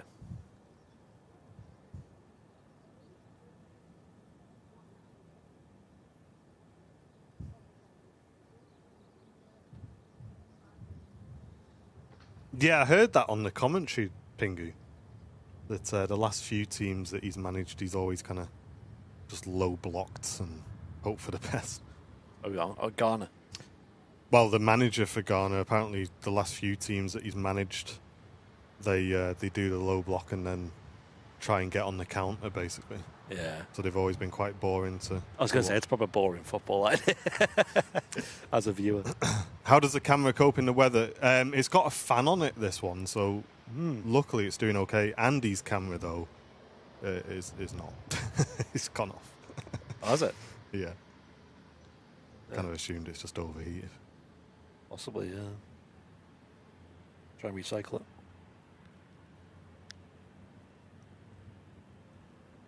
Oh, really, James? That's grim, mate. Refueling a Delta 330 yesterday at Heathrow, late in the evening. And the truck said it was 41 degrees C because of the hot air vents under the plane. That is mental. It's mad. Flem, just give it an hour or so, mate, just to make sure it's definitely sorted, and then, yeah, we'll put a post out. Thank you, mate. Yeah, nice one. Smithy gifting a membership. Thank you very much, mate. Gifting a sub on the old Twitch channel. Is that back on, or is it still? No, it's still off. OF. Okay. Let's have a look.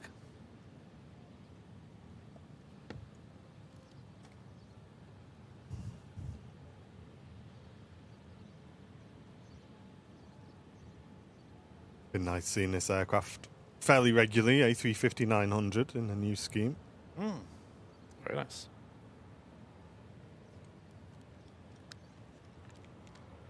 $340 Chris, good to see you. How you doing, mate?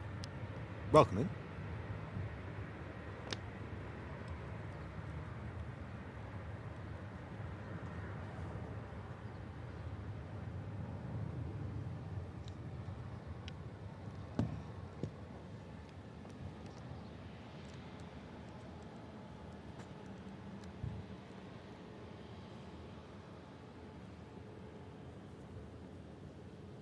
There you go. Oh, that's back on.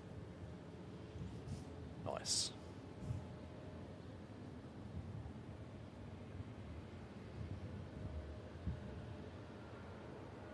Oh, I think it was the noise gate, Flemo. On my microphone, it cuts out if I talk a bit quietly. Did you read out Smithy's support on Twitch? I did, yeah, You did? thank Okay, you, nice. mate. Sorry, I was a bit distracted. Yeah, I've had a couple of people, Ian, saying they're not getting password reminder links on Fleetlog. I'll give it a test this afternoon. But if you're really struggling, just drop us a message. Yeah. Yeah, send us an email if you can't get in. You can always reset your password and things like that for you. Yeah, I bet it don't, Matt. I had a fan on all night last night and it didn't make a blind bit of difference.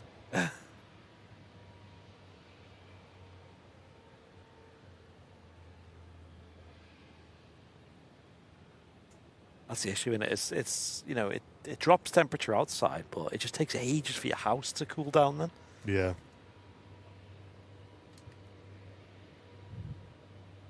I remember the last heat wave we had a couple of weeks ago when we have a thermostat in the bedroom and we had to wait hours before it got below 30 degrees Celsius in the bedroom. Yeah, it's rotten. Watching it slowly creep down.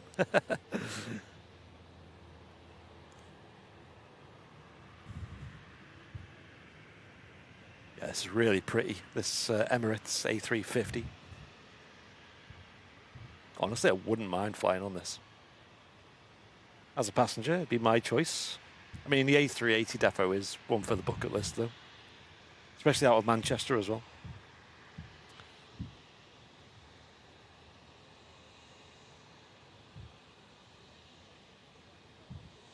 That's mad because for me, like, I know we've not really seen much of the A380, but the two airframes they've been sending instead have both been, like, incredibly good aircraft to see. Yes, it has been good.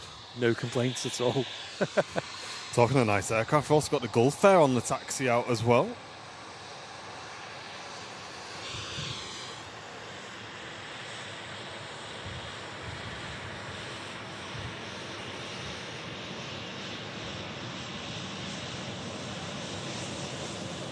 Top Air Portugal. Arriving in from Lisbon.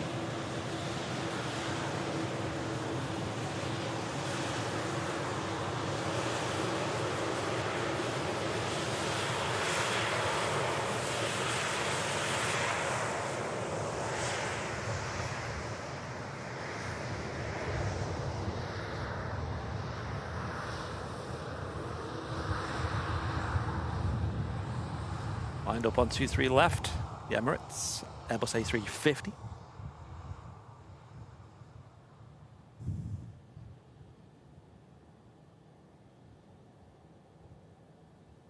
You saw the Fleetlog lanyards? Yes, Flemo. What? I have to grab one. I've got them in my car. I'll have to show them off to you guys. Yes, we got some Fleetlog official merchandise. And that'll be launching this weekend. We still don't know what sort of price we're going to do them at, as well as how you get them. But we want to make sure that people at the task fair have a chance to get their hand on them, because they look great.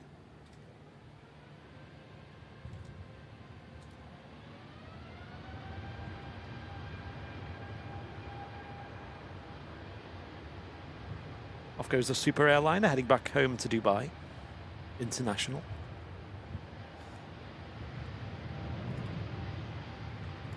Flight time of about 6 or 7 hours. And many people on board this won't just be going to Dubai, they'll be traveling on onwards journeys to other places around the world.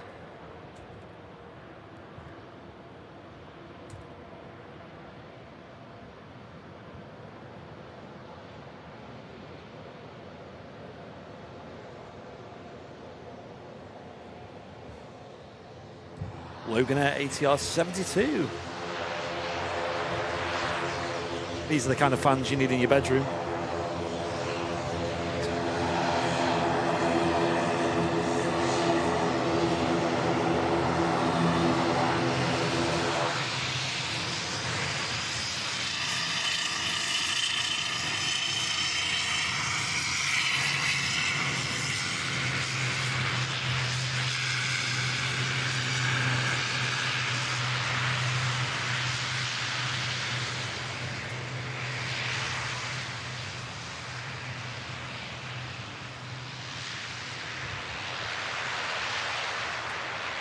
Jackie.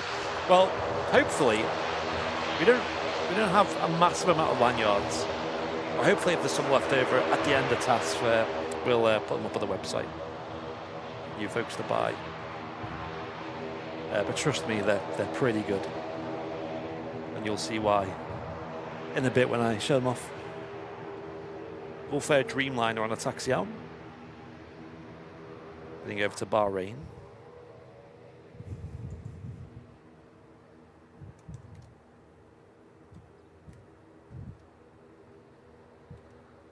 And on short final, we got British Airways, call sign Shuttle to Papa, coming in from London Heathrow.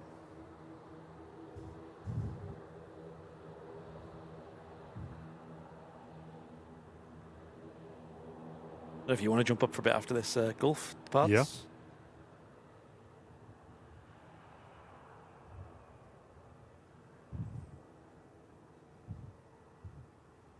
Stand by, chat. Let me just grab some sun cream. There's some up here if you want. Yeah, some here, so I've got some. Nice. And heading back home to Bahrain. Gulf Air.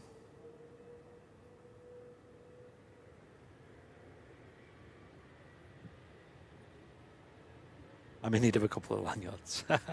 Yes.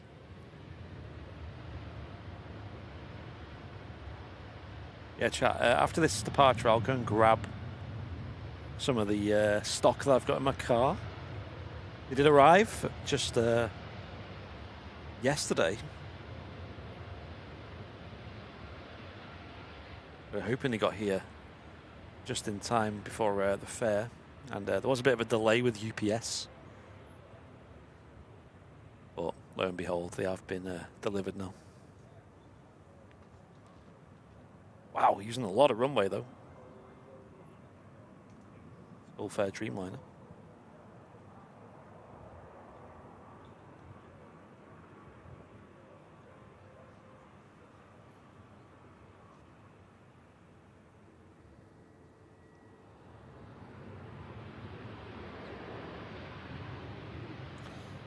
Just landed in the British Airways shuttle service.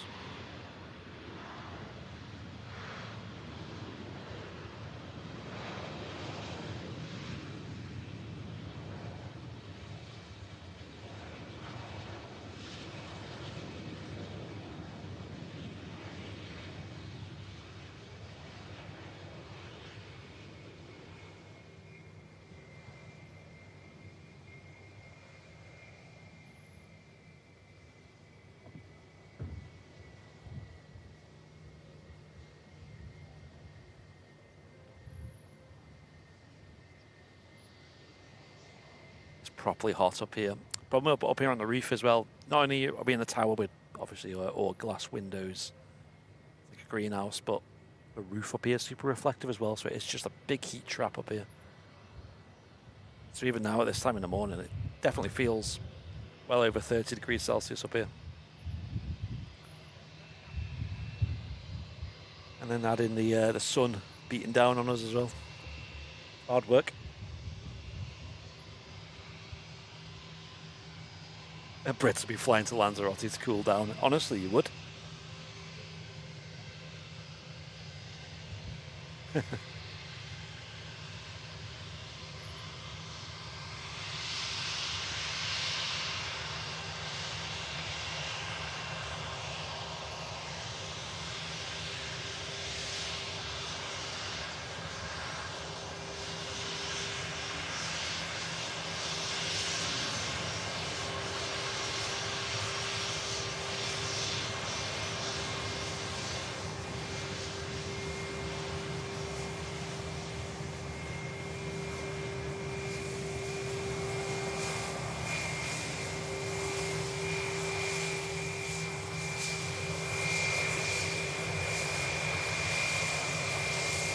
Daniel, welcome in.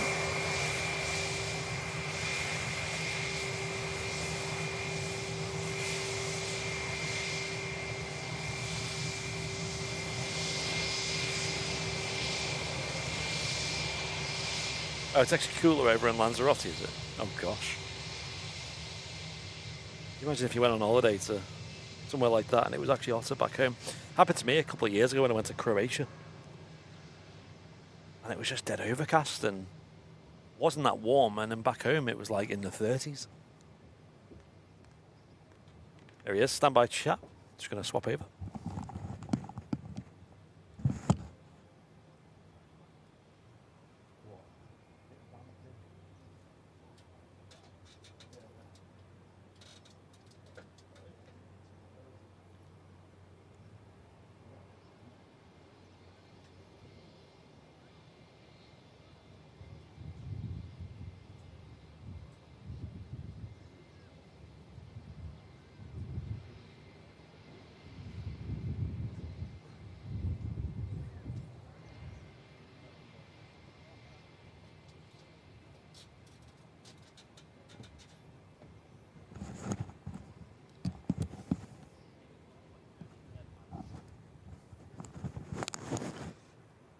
Woo! Right. Right. Have a look.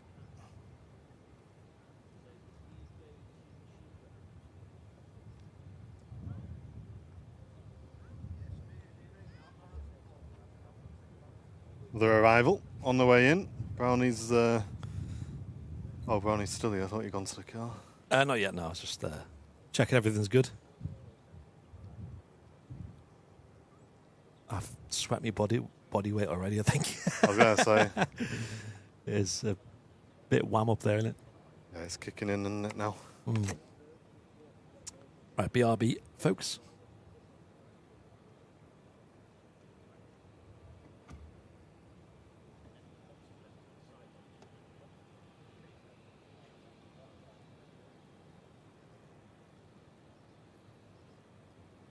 Hope you're all enjoying the stream today, though, chat. Thank you very much for tuning in as well. Really appreciate it. If you are watching for the first time today, feel free to get a message in the chat. We'd love to welcome you into the community.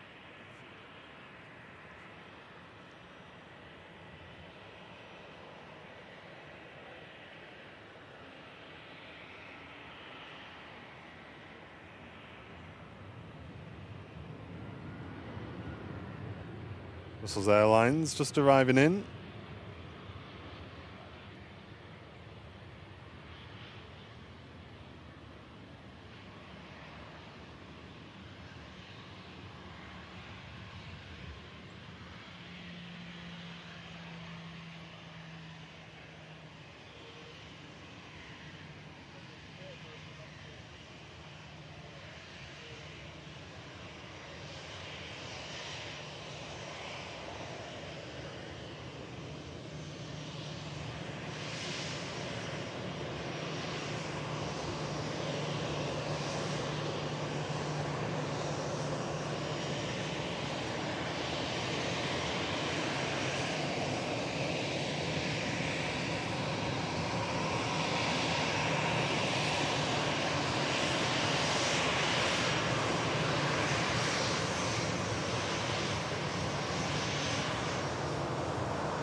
Joanna got physio on the back today, and then getting the fleet log nails done tomorrow.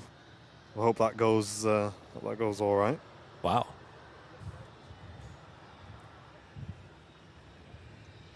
Yeah, I'm so hyped for Saturday. Be good fun. We'll have a couple of iPads dotted around where we'll have Fleet Log on demo, as well as a couple of the mods as well, helping out and showing people the app. And Fleet Log, I think in a couple of weeks, we'll be celebrating its first birthday as well. I think about 2 weeks' time. Gone quick, hasn't it? Has. I think we originally launched, it was like March last year, but that was for beta, and then the actual public release was in July last year.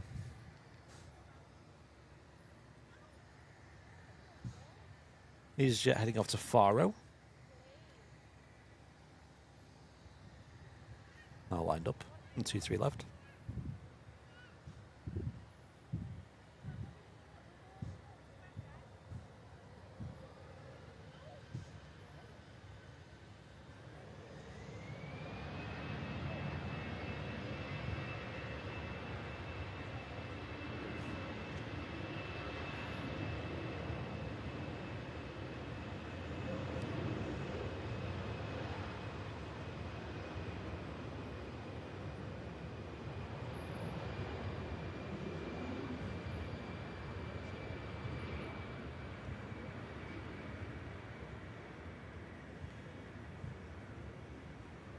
And just rotating.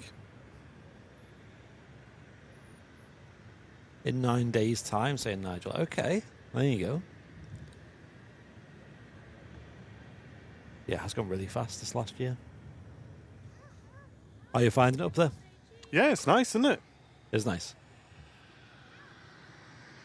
Nice over the sun for a change. Yeah, it's different. It's like, say, downstairs is very humid because it's all glass fronted and it's just like a greenhouse, whereas up here you've got more of the direct heat, which is a lot nicer. So let me show off what we've got then. So for this Saturday, first of all, these will be on sale. Dun, dun, dun, dun. Bosh, look at these. Airliners Live lanyards. Not the best camera quality, I know, but let's see there. And what makes them very special is the connector they have is an airline seatbelt style. And they've also got the Airliners Live logo engraved in it as well. How cool is that? And, you know, as a real normal lanyard, you can disconnect it. How cool is that? So you can see everyone that you've got a seatbelt on your lanyard. And if you've ever been on an airline, you know how these work. You do? It's got two different types of connections at the end as well. One that's more apt for things like USB thumb drives and things like that, accessories, and one that's kind of designed for you, like your ID badges and that. And quite subtle at the top here, it's got one of them safety brakes as well, so you can just clip it off like that as well, which is so cool. And yeah, there you go. So it's the Airliners Live lanyards. We did have these on store a couple of years ago. They all sold out. There's quite a lot of people saying they missed out on those. Yep. So they'll be up for sale. We're not putting them up just yet because we've got Task Fair this weekend. We're not shipping merch either at the moment. So after Task Fair, we'll have them. Or you can get them first at the Task Memorabilia Fair. Yep. And you avoid paying shipping on that as well, so you get a bit cheaper. So yeah, very nice. And then the brand new design, which is still in the bag here actually. I need to open it up. As many of these are literally brand new, straight from the factory, is the Fleet Log lanyard. So again, nice premium material there on the fabric. Same quality as your Airliners Live ones. That's it, yep. And you've also got all the Fleet Log branding on there as well. It looks really smart, actually. I've not seen those yet. Going all the way around. Double-sided, actually, as well. Worth mentioning. And you got that as well.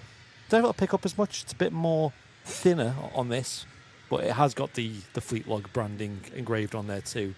With my eyes, it's really, but you can see it's a bit overexposed on that, so you can't really see it.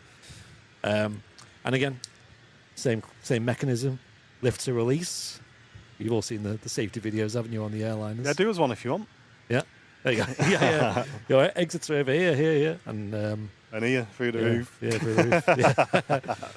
And again, you got the two different connections at the end there. They're really durable, these. I've had one of these now for a few years, and it still works fine. Yeah, we use them for our office entry card things, don't we? Yeah. So they've definitely had their fair share of testing, these. Very durable, very premium feeling.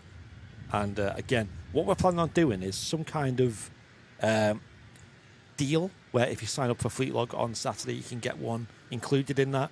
Also, we'll just have them for sale as well on Saturday, so you can get your hands on one of these as well.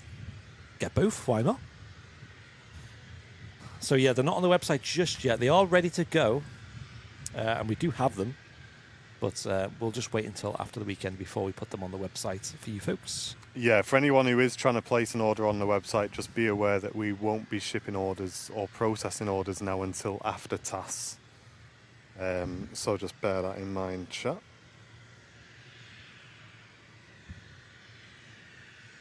Yeah, Joanna's saying, I've worn mine for work for years now and it's still going. Wow. Yeah, I'm really impressed with how long they last.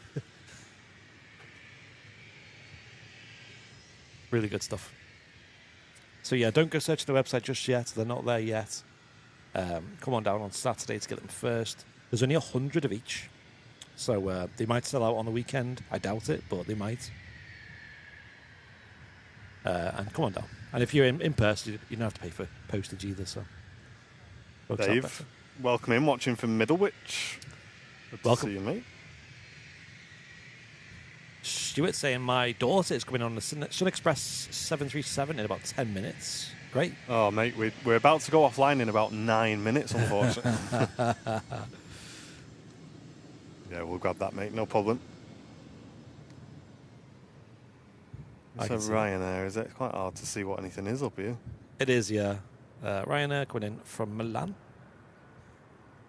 Ryanair flight 6817.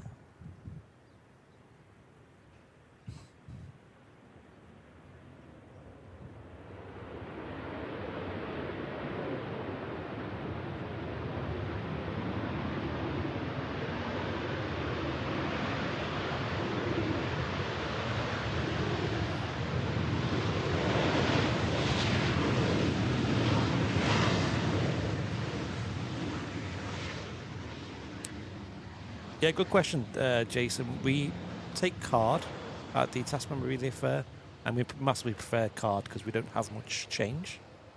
So if you are going to pay with cash, just please bring some change with you. Yeah, we really do prefer card. It's much easier to deal with. Obviously, Apple Pay, Android Pay, all that stuff works as well. So most people use their phones these days anyway, don't they? That's right. The most payments. And yeah, people asking. Yeah, so the TAS Fair is an event that's happening this weekend. It's on Saturday and Sunday here at the Runway Visitor Park, where you can get your hands on some aviation memorabilia. It's a big event. The whole Concorde hangar is just full of aviation-related shops, basically. You can get all different kinds of things. You can get a lot of aircraft models. I know you get like magazines, get like onboard memorabilia from aircraft, some craft things. And we'll be there with Airliners Live as well as our app Fleetlog. But we'll only be there on a Saturday. So this Saturday. And it's free entry. It's in the Concorde hangar over there. You only have to pay for your parking if you need that. You don't need to book or anything like that. There's no tickets. Just show up on the day and walk right in. The doors open from 10 a.m. UK time. But the park opens from 8. I recommend trying to get here quite early because looking at the weather, I can tell you it's going to be really busy here at the RVP.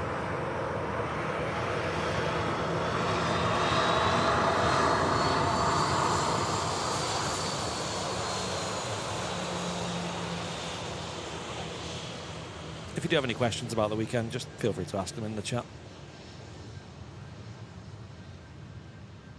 Asking about card was a good question. Coming in from Frankfurt, this Lufthansa City A320neo.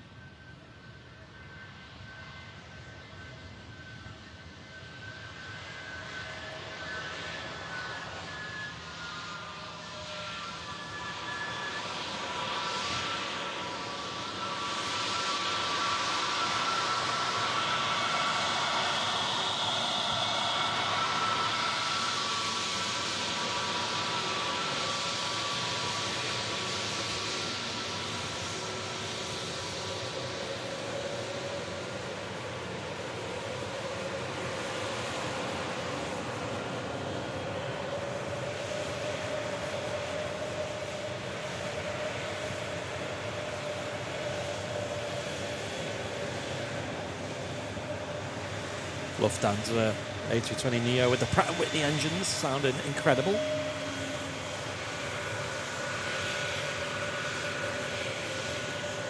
And we got 2 donations in the chat to catch up with. We got thank you, guys. Aviation Spots with a £2 saying this is towards a drink for you two. Thank you, Aviation Spots. Cheers, mate. And Spitfire Tell with a £10 donation saying they're 2 iced coffees. Enjoy. Appreciate it, mate. Thank you. Yeah, they are nice, them iced coffees. Thank you very much, guys, for that.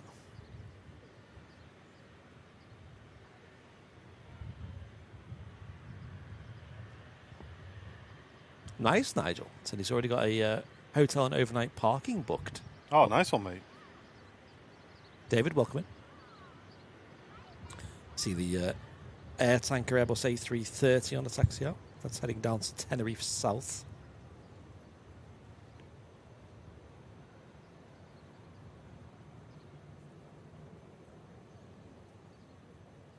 And if you are coming and you're part of, you know, someone who chats fairly regularly in the chat, feel free to wear a name badge as well.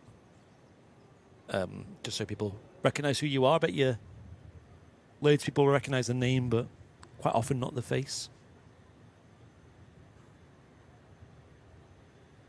I'm really bad with names. I'll get that out there because a lot of times I see people and I know the face and I know like who they are, the personality, but I just don't remember the name. And it's always, names are terrible. yeah, it's always very awkward because I really don't like asking people's names again when I should know what they are.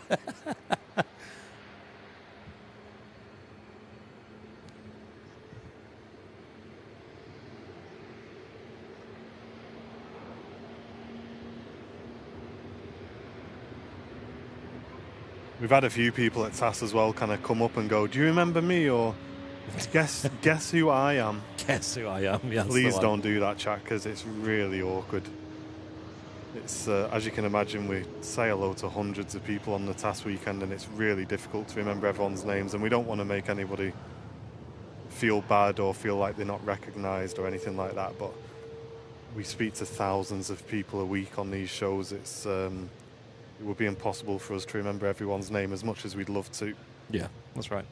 But as Andy says, wearing that name badge just instantly lets us recognise you and know you from the chat. Because don't forget, guys, most of the time, me and Andy, we just see names. A lot of you guys don't have profile pictures and stuff like that, so we just know you from your YouTube name, and that's it. But it'll be great to meet you all if you are going to come down. And as I said, there's lots of VIPs going to be attending as well. So you'll be able to meet your fellow viewers as well.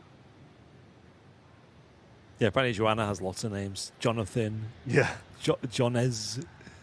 Joannes. Yeah. Jonah. You The have to- Explorer. You have to put them all on the name badge. John.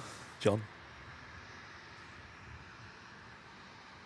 And yeah, they do still do pizzas here, Joanna.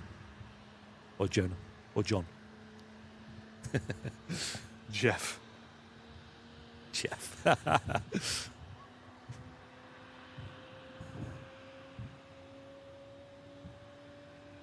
Yeah, Harry, a lot of people say that. Forget which one's Andy and which one's Martin.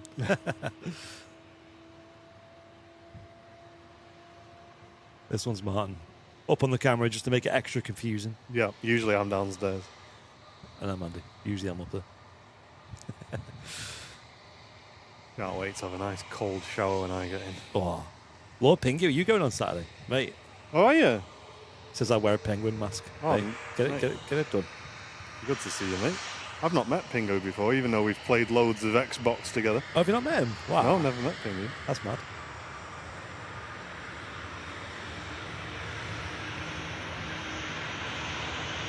You coming, Jake? What about you, Andy?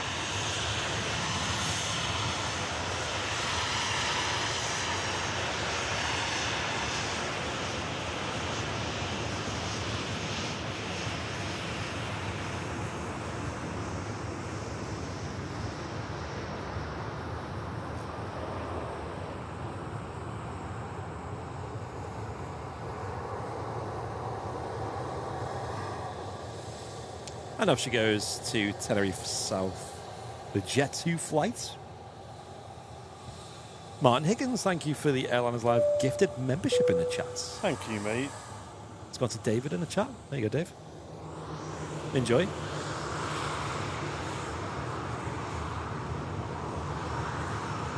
No, Captain Mark won't be there, I'm afraid. I know. He tried really hard to get the day off, but he's got to work, unfortunately. I know, he's absolutely gutted about it. Yeah, he stopped in the office the other day and was really not happy that he wasn't able to be there. Yeah. Yeah, he loves them, doesn't he? It's just mad how much he talks at them events. Like, Oh, he really helps out a lot, doesn't he? yeah, he's just non-stop just talking to absolutely everyone, getting everyone involved. And I know a lot of people in our community are like that as well. People like Tom and Anne and the mods as well. And it's pretty magic, to be honest. I don't think we'll be streaming a walk around this year. No, it's we've got quite a lot to set up. Yeah. This year we're doing Fleet Log and Airliners Live, so I think we'll need the time to do that. We'll do our best to get some pictures. That's something I always fall short of when I do events like that. I always forget to take enough pictures.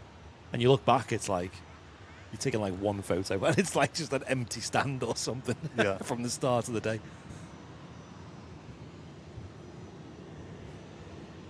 Is this a Sun Express or? No, what's Aer Lingus, this is. Aer Lingus. Sun Express is on final, just behind. Okay, that's the one with family on. Hello. Oh my gosh.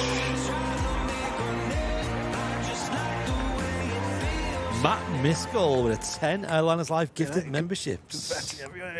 Thank you.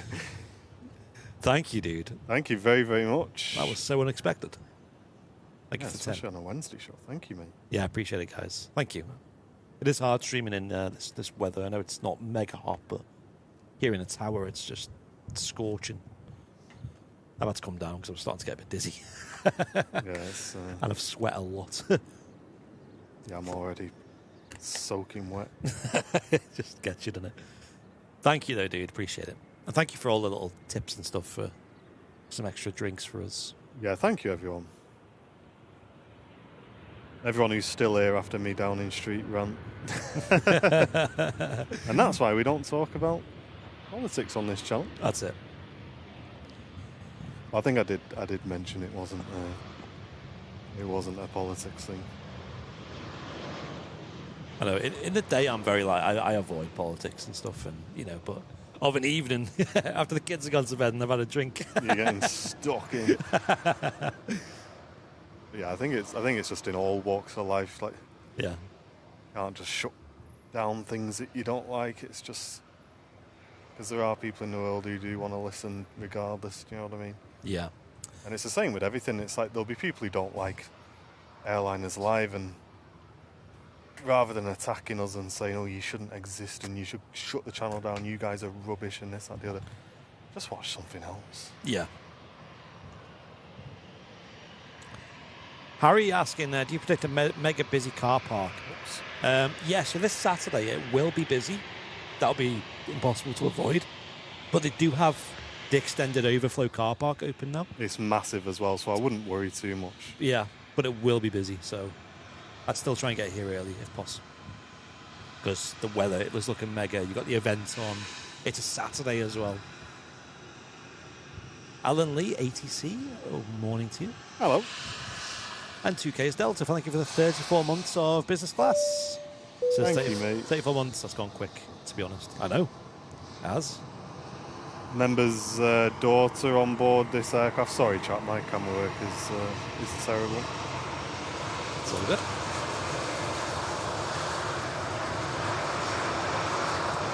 Hope you had a great holiday over in Izmir, in Turkey.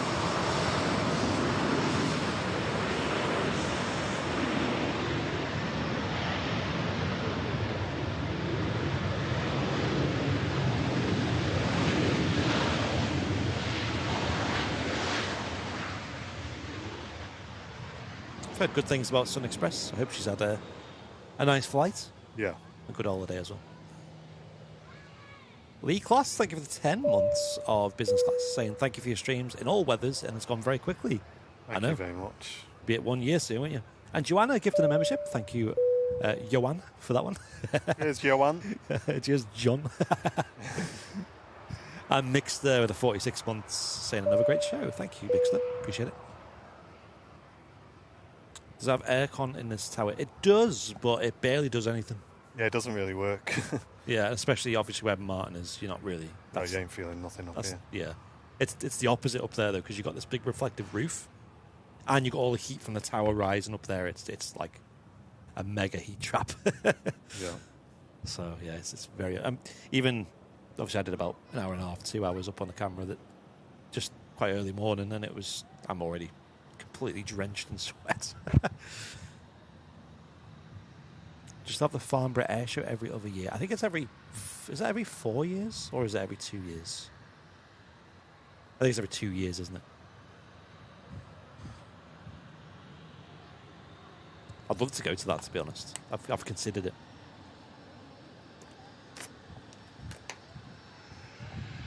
But if I was to go, I'd kind of want to do some kind of content for it, and Yeah. I'm really not a journalist or someone who. I think we could do a job. Yeah, Right near where my mum and my sister live as well. That. Oh, is it? We could we'd go and get some scran after. Yeah, that'd be Get good. some mum's cooking. Yeah, it does look good though. Like the event looks incredible.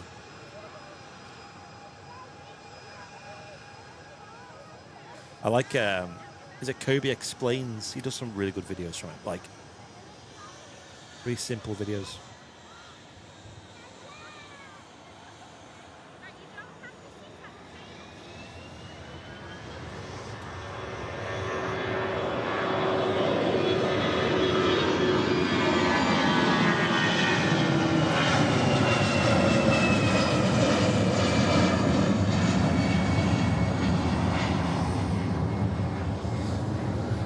Opted to go around there. It's kind of one of the issues with the heat, isn't it? You get that huge ground effect. All that heat from the runway lifting the planes up. And sometimes causes a go around. Yeah, always the safest thing to do if you feel you're running a bit long. Come round and have another go. I wasn't recording that one though, so Twitch crew, if you can get us a nice clip of that, I'd really appreciate it. Thanks, Twitch.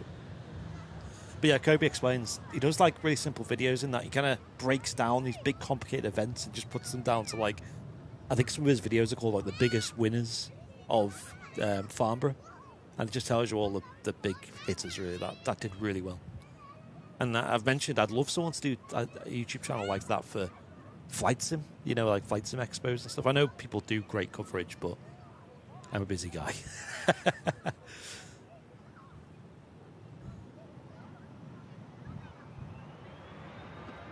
Yeah, that B cam's gone off again on it. So Has it? Yeah, it might just be struggling with the heat.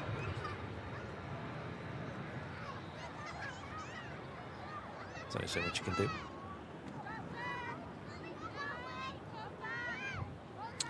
Hello, first time watching. Welcome in. Says, I'd like to visit the Manchester Airport Visitor Park next week, but don't like big crowds. Is there a good place for plane spotting that's pretty quiet midweek?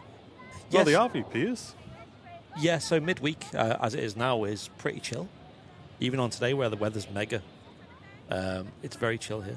Yeah, I'll be careful because there is a kids thing visiting, but there is, if I go quite quickly, you can kind of see there's Loads of space. tons of space. As you can see, it's absolutely loads of room, absolutely everywhere. If I avoid that visiting school, we have a very quick look at the mound as well. There's tons of space on the mound. There's tons of space all around here behind the tower, so I think if you want some alone time here at the RVP, it's not a problem during the week whatsoever. You'll be fine, mate. Yeah. School holiday times, it does get busy midweek, but I don't think school's finished for another month. But yeah, let us know how you get on if you come and visit next week. It's called the Runway Visitor Park.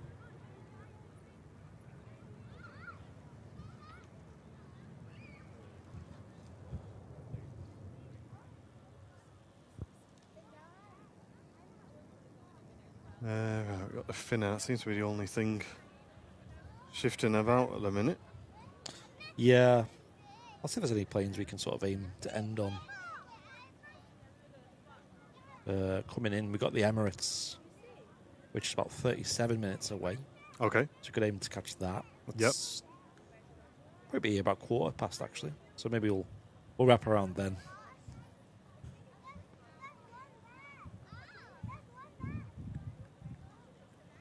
Nigel Hancock, thank you for the 17 months of business class. Looking forward to a full weekend of planes and good company at TAS. Better get my badge made. There you go. Cheers, mate. Look forward to seeing you again.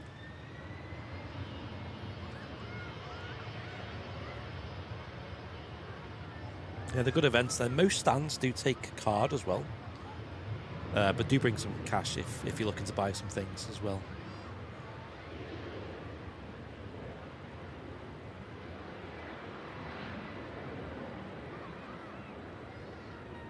I just love seeing some of the more quirky kind of aviation memorabilia. Like you'll see like your aviation tags there and things like stuff from onboard aircraft, bits of aircraft.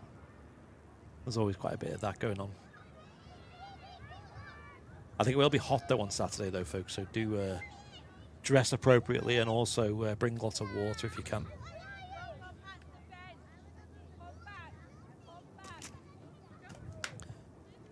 Should sell some of them USB charging fan things. The little mini fans, that'd be good.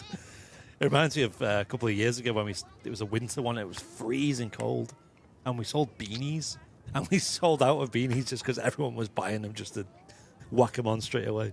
Yeah, it was funny.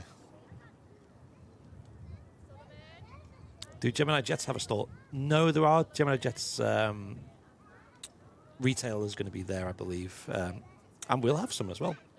Yeah, we've got quite a few Gemini Jets models that we'll be selling. Yeah. Including the 1 of 100 scale, the brand new 100 scale Gemini Jets model. Oh, it's beefy, that thing. Probably that's the only one in stock in the country at the moment. Well, I think they're very short stocked, yeah. Yeah. They have flown out. Also bring the boys lots of beers. Me and Martin, we're not big drinkers, though, so I wouldn't go out of your way to buy us. No, don't buy loads of alcohol, because I'm really trying to cut down on alcohol at the minute. Yeah. Yeah, like, I remember some of the task fairs, people bring alcohol, and they just sit in the fridge for months. Yeah. I had a Henry Weston's the other day. I just felt absolutely rotten after it. Oh, were you? Yeah. I had a few Guinnesses last night. And they don't seem to cause too much grief for me. Albeit I don't drink very often. Like, I'll have a drink watching the football, but that's about it. I don't really do anything socially these days. Or make it a habit.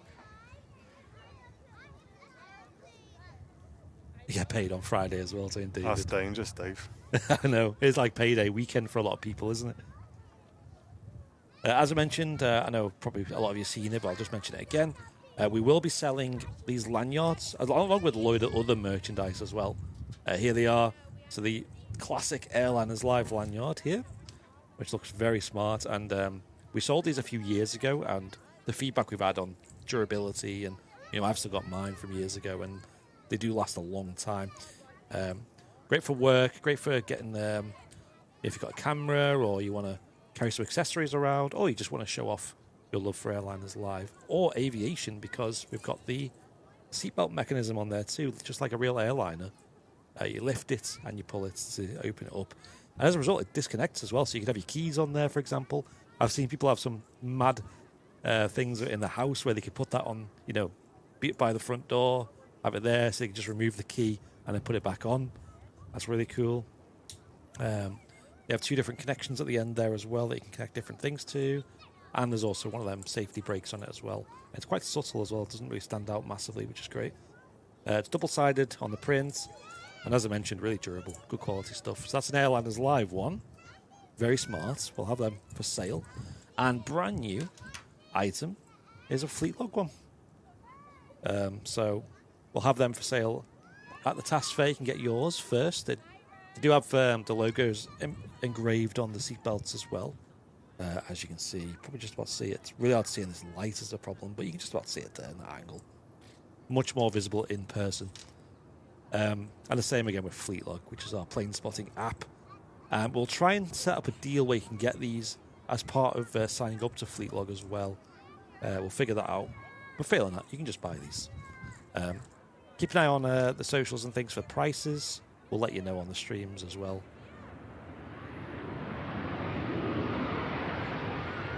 That will be a new customer deal, though, just to be clear on that. Yeah.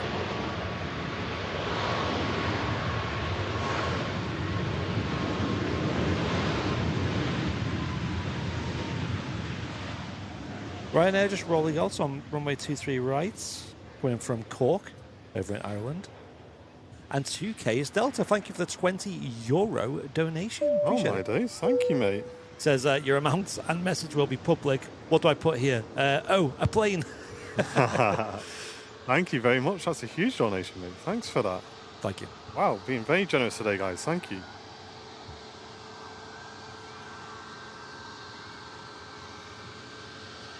Yeah, I do appreciate it. Yeah, Guinness Zero. I've not had that for a while. For Father's Day, I got one of them Guinness Nitro Surge tools, and honestly, that's a game changer. That's it? Really good, yeah. A lot of people online are like, "Oh, it's just a gimmick. It's a marketing gimmick. What doesn't do anything?" But honestly, it does. It changes the texture a lot. Makes it really creamy. I'll pretend I know what you're talking about. See to have yours.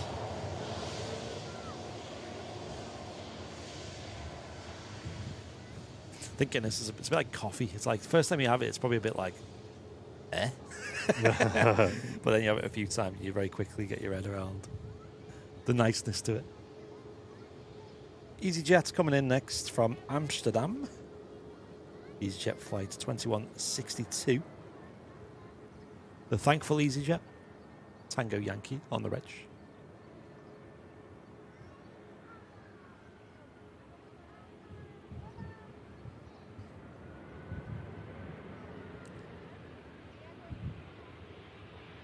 This is the one that did the go-around as well, earlier. Great landing, the second time of asking.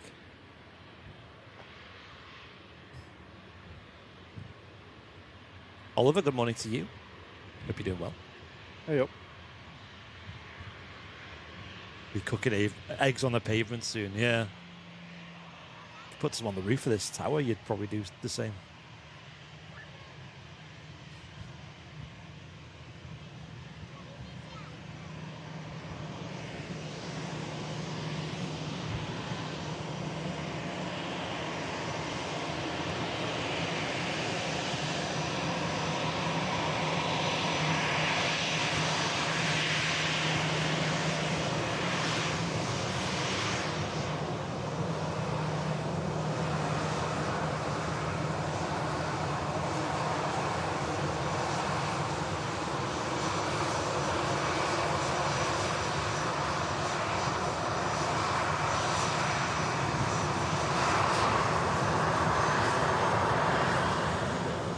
On the taxi out, we'll see it's visible here from the runway visitor park soon, is the Singapore Airlines A350 heading out to Singapore. And also on the push at the moment is a Virgin Atlantic Airbus A330. Next to land here that you can see is a Malta Air in the Ryanair colours. Boeing 737-800 coming in from Dublin. Gosh, 2K's Delta is going to have to work outside on the apron in 39 degrees Celsius heat. Good grief. Yeah, be careful, mate. Yeah.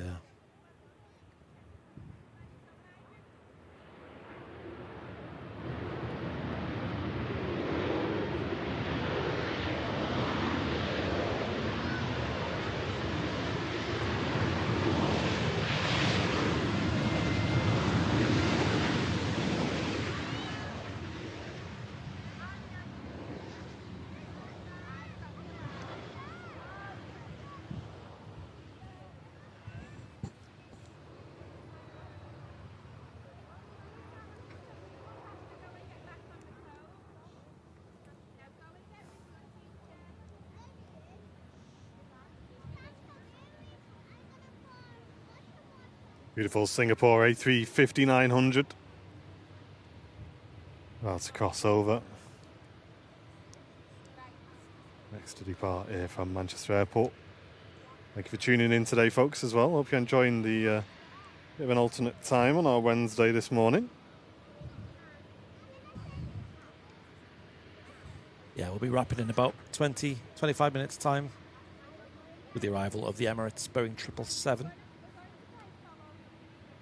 We normally go on till about another hour from there, but today is super hot. And Malcolm Lewis, thank you for the €10 donation. Also. Wow, thank you guys. It's been a while since we've had quite a few super chats come in. That's very generous. Thanks, guys. Yeah, appreciate it. I'm sure many iced coffees will be purchased with that. Yeah, we'll get a pot going, mate. It'll be snowing next week. I wouldn't be surprised. Although Friday's looking pretty fascinating, to say the least.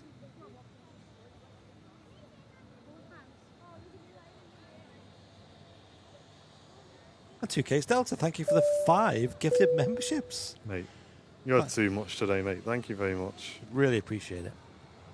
How kind. Hope work goes all right for you later. Stay hydrated and all that.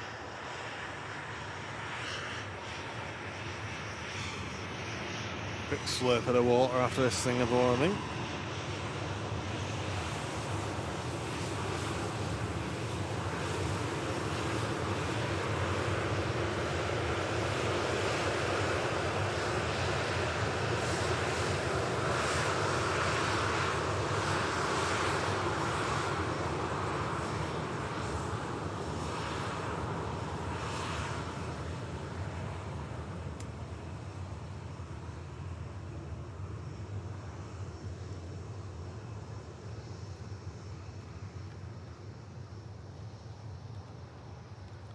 Singapore. About to take off.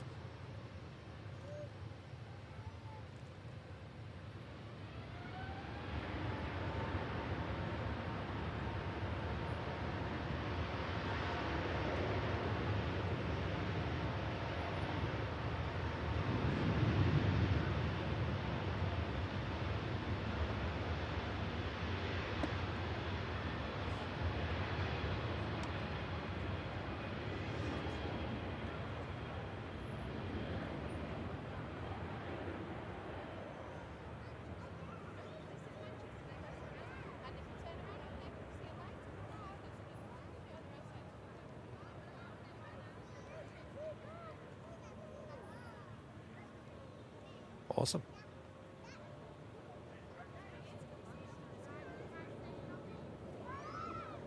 Is there an easy way to show off the share the screen on this stream?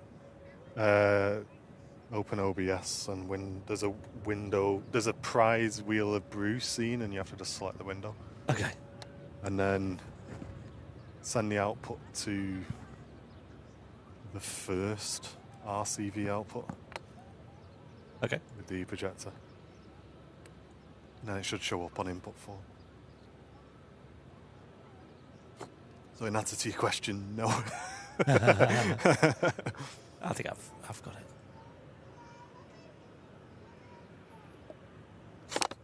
Yeah, got it. So I can't put you up on the screen either. I'll have a look after this. Ryanair touches down, coming in from Katowice.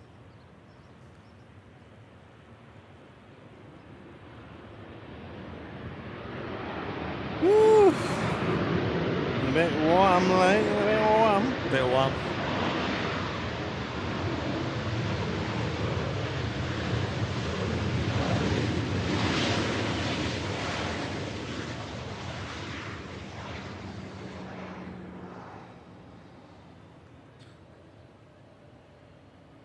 Yeah, Dunk, I've heard Paris Charles de Gaulle's a bit fussy about plane spotters. Are they? Yeah, I've heard so. But I don't think there's any good spots anyway. Paris Orly has some, but again, I'm not sure how strict they are over there.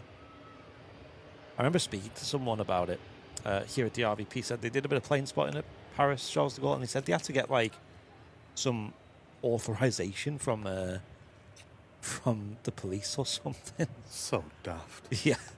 Then they have to get like a template to do it online and all this. And I know in the US, we went plane spotting at Austin Airport, and it was a bit of a spotters meetup as well. And one of them had to phone the tower, just as like a courteous thing, just like, yo, we're doing a bit of plane spotting. I don't know if that's like that required, but it just shows how different it is over there versus here, where it's just so normalised. Just rock up. Yeah, because the way Manchester does it is so good, because at the end of the day, you've got that spotters card as well, and you're essentially just extra security around the airfield, because you're keeping an eye on things. You know when things look different and out of place. Yes. Because you're there all the time. So I think they can be a huge benefit. I know they can probably be a bit of a nuisance as well in certain circumstances, but I think on the most part, having spotters who know the airport really well, who know the perimeter of the airport really well, it's a great way of sort of having extra eyes and ears around the perimeter of the airfield, for people who've probably got the best intentions for the airfield as well. You know, so if they see something out in the ordinary or someone messing about, they're probably likely to report it. Yeah, that's right. So real quick, I've got the weather for this week. Have a look at this. So today is just all sun, up to 29 degrees Celsius. It'll probably feel warmer than that. Not much wind either here at Manchester Airport. Tomorrow, even hotter, is getting cranked up a few more degrees Celsius. Bit of a breeze tomorrow, though, so that'll help nicely. But yeah, 31 apparently. And then Friday, look at this, just a lot of rain in the morning, rain in the afternoon, and potential for thunder. That could be interesting.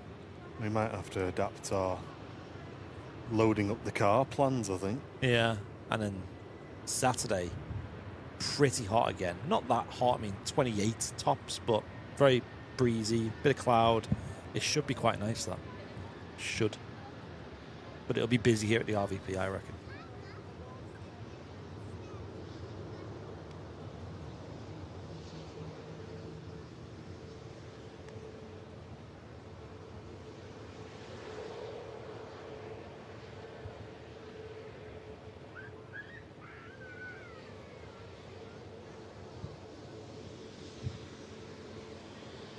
Ah, nice, G. Clough. Have a good flight back. Heading back home from Salzburg. Oh, nice one, Jill. We'll see you on Saturday, hopefully. Virgin Atlantic heading over to Atlanta. Airbus A330-300 series. Emirates just over the Midlands now. Got 20 minutes till landing.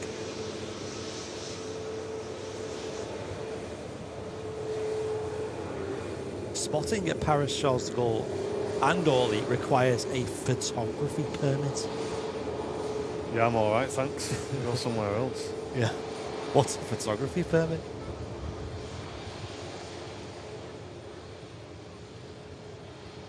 Surely you're just creating extra work for yourself.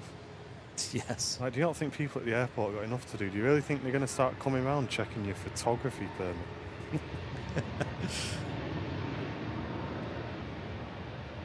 Do you have to pay for that? I was going to say, I bet there's some money involved, is there?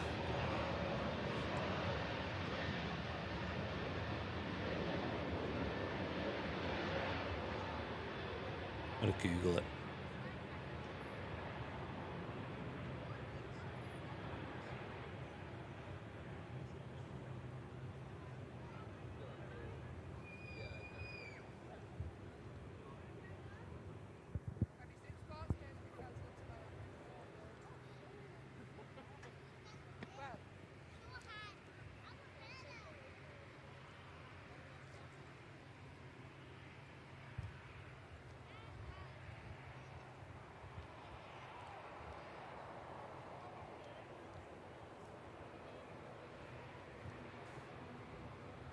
I don't know if there's money involved. Maybe I think it's just like some permission thing.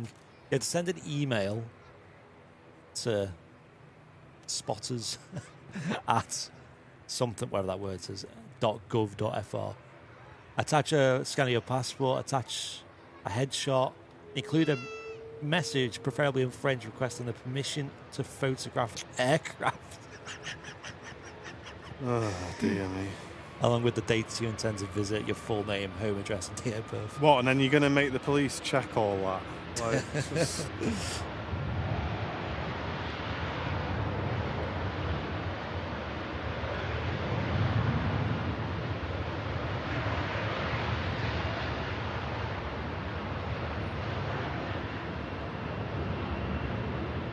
Simon Lowe went to Schiphol and got moved because he didn't have a permit. What? You sure about that? I've been to Schiphol a few times and it's the first I've heard about that.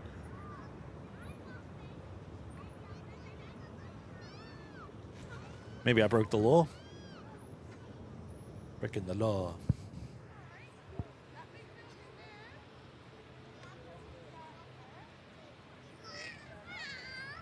Hang on, did you just take a picture of that airplane without a permit? Oi, get it.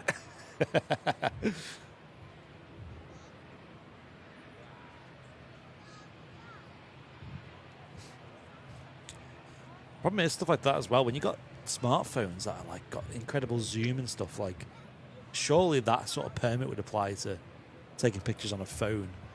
Or even like meta glasses and stuff like that. Like how do you even police that?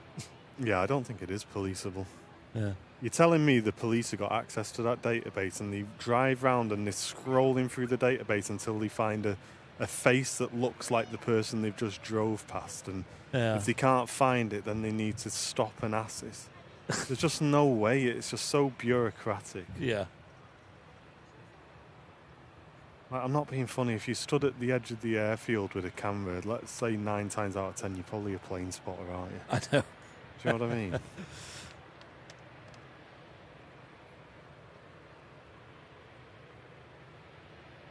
GTA pre-orders. Again, why are they doing pre-orders so early? It is very early, isn't it? It's not coming out till November, is it? Something like that. Months away.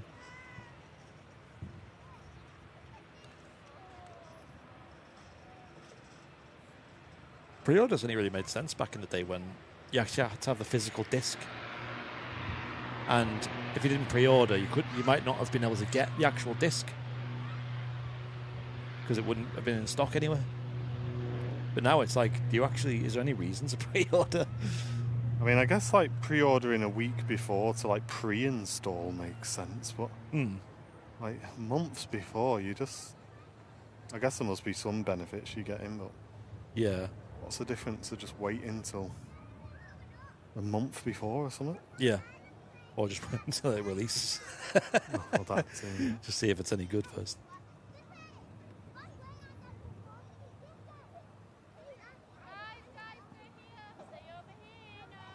Yeah, Mark, when I've heard Heathrow Airport, I don't know if they still do it, but they used to move people on for plane spotting in certain areas. But I don't know the ins and outs. There could have been more to that. Like, for example, you got Myrtle Avenue there, haven't you? And, people are there all day, every day.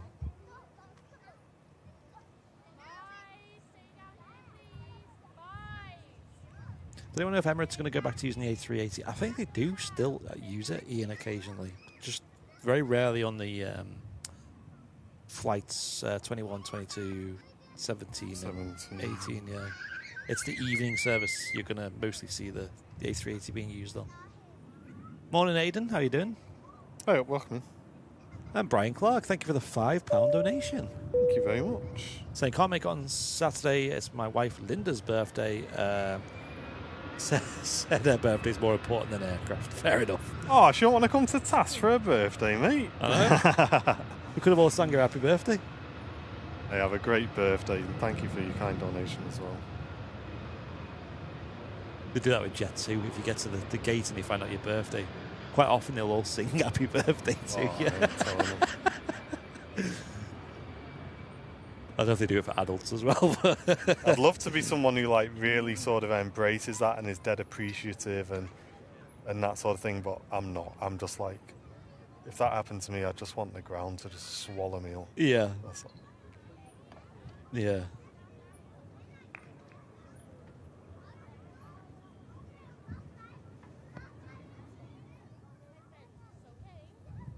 Oh, he moved to the Polar Barn. Oh, okay, yeah. Maybe the Polar Barn, they're not fussed. And that's another thing, isn't it? Like I said with Heathrow, these spots as you get moved on, I think they might just be in places where they're not really supposed to be, if that makes sense. Yeah, Heathrow's so restrictive, and the road network around Heathrow is just so chock-a-block, isn't it? Yeah, I can kind of imagine that. It's just probably like everything, guys. Just use your common sense. Do you know what I mean? Where you end up going. Yeah. Heathrow, there's no mounds or anything. There's places around Manchester where I wouldn't go spotting. Yeah. Do you know what I mean? You just got to think, like, where am I not going to be a nuisance? Welcome in, Andy. Yeah, it's scorchers today. We've swapped twos on the camera already. I was just drenched with sweat. Yeah, how far is that Emirates away? Probably about 10 minutes now, I'd say. Okay. Yeah, we'll wrap on this Emirates chat. It's getting pretty gnarly up here now. Yeah, flight radar says 9 minutes, so Okay. we'll wrap on that. Yeah, it's a bit too hard.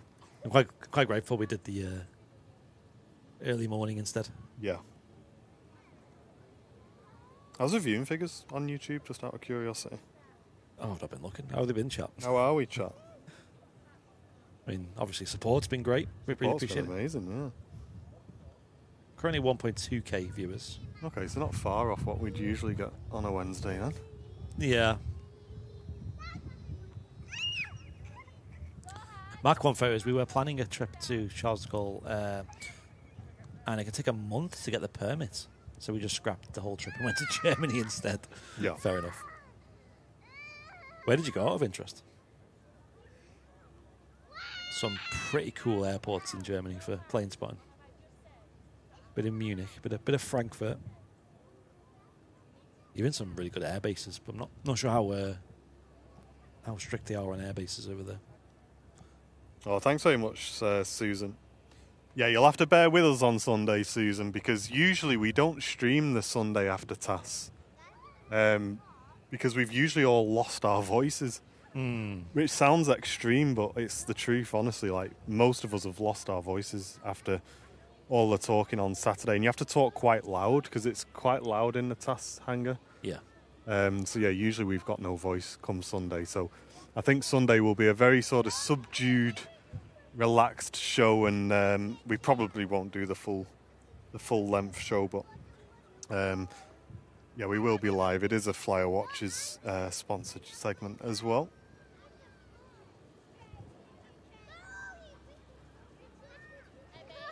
Going to Belfast next week, seeing Aidan. Nice. Oh, have a good time, mate. Belfast is a nice city, actually. Yeah, Jen said that. Yeah. One of them cities where if you had someone who was like local to show you all the best stuff, though, that's defo beneficial. So the Emirates is now on the approach, and also just about to turn onto the base leg is the Air Transat A330. So two nice heavy arrivals to wrap today's show. And there's two aircraft on final. First of all is this EasyJet, winning from a place called La Rochelle.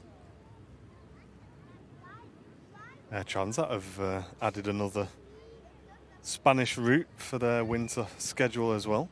Oh, yeah. Heading to Gran Canaria. Oh, on the wow. winter schedule. Oh, that's cool. So it's one of 5, I think they do, but flying from either Montreal or Toronto. That's really cool. Quite a long flight, that, isn't it? There used to be like a lot of routes that went from North America to the Canary Islands. I don't know why that's fell off so much. It's mostly just European airlines these days. But it's a long flight.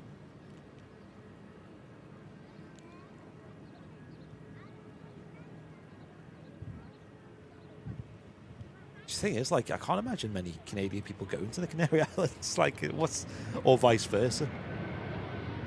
But maybe they do.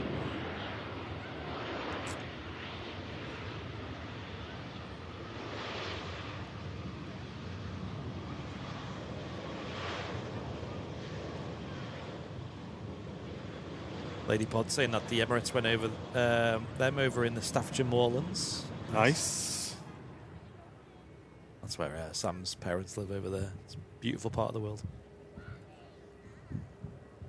Just typical like British rolling hills countryside area. But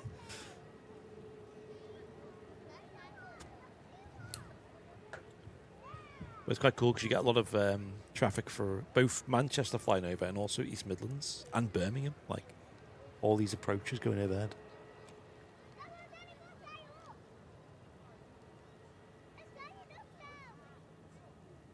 Yeah, flying around the grounds. I'm not sure about that far ahead in September what Emirates are using, but they seem to be slowly upgrading the sizes. They might be back to a lot of A380s by September.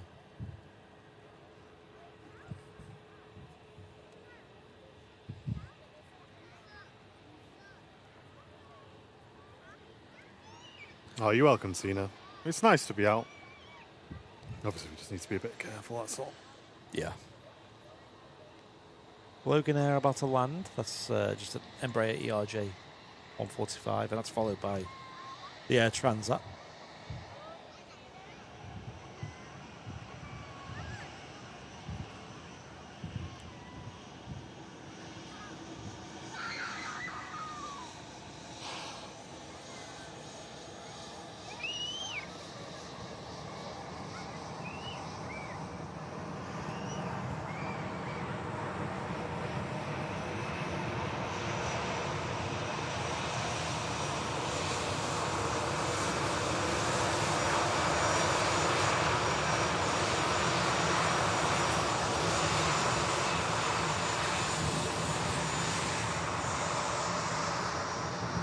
Mark one saying they went to Munich, but in previous spotting trips they did Dusseldorf, Berlin, and Frankfurt.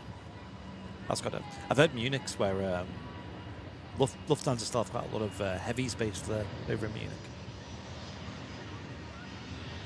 Is it the A340s that are based there, maybe?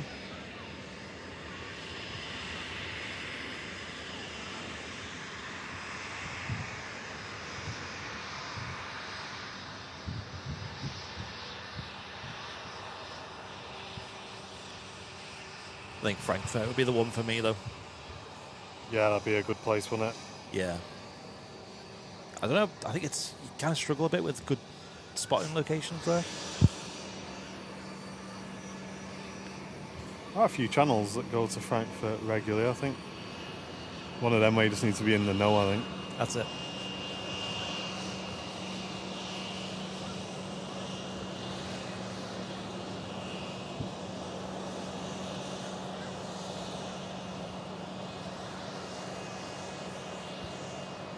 I see the Air Transat. A330 making an appearance again today.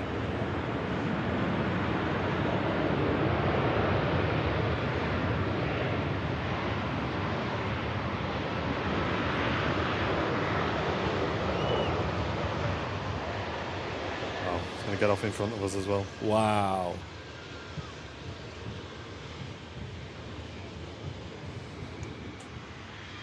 What a treat. We'll turn this up, let you enjoy it, chat. Air Transat 330 in from Toronto.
sounded nuts. Emirates now on final approach. Boeing 777 coming in from Dubai. Thank you so much for tuning in today, folks. And apologies for those who may have missed the show or haven't been able to catch the full show due to us starting a bit earlier.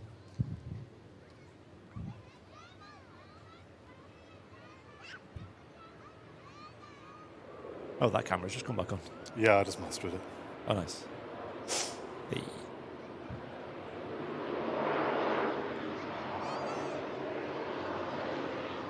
Next live show, we believe, will be on Friday for Matt's Friday show. Yes, we are trying to discourage him from that, though, because we are expecting storms and also heavy rain, so if me and Andy get our way, we'll be back with you on Sunday. But you all know what Smithy's like. Yep. And of course, we'll be here at the Runway Visitor Park on Saturday, saying hello to you folks in person. Doors open about 10 a.m. for that event.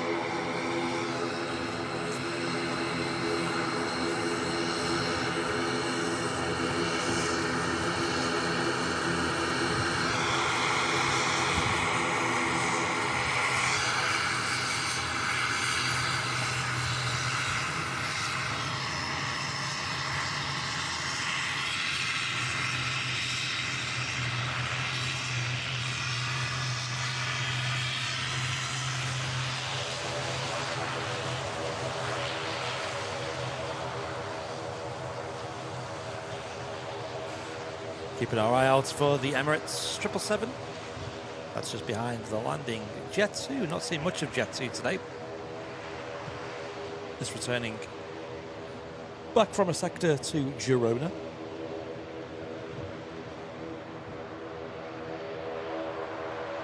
Nice, Neil. Glad that your fleet log is back up and running.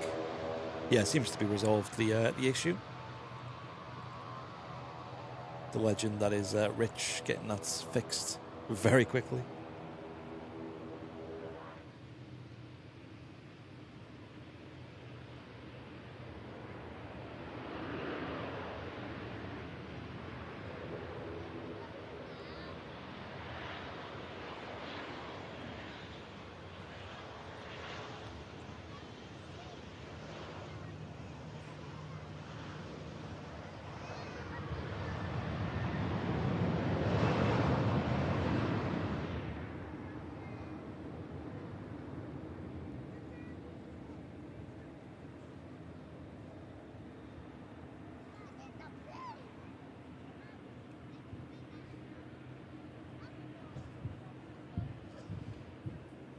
And the last arrival for today's show, coming on in, Emirates Boeing 777.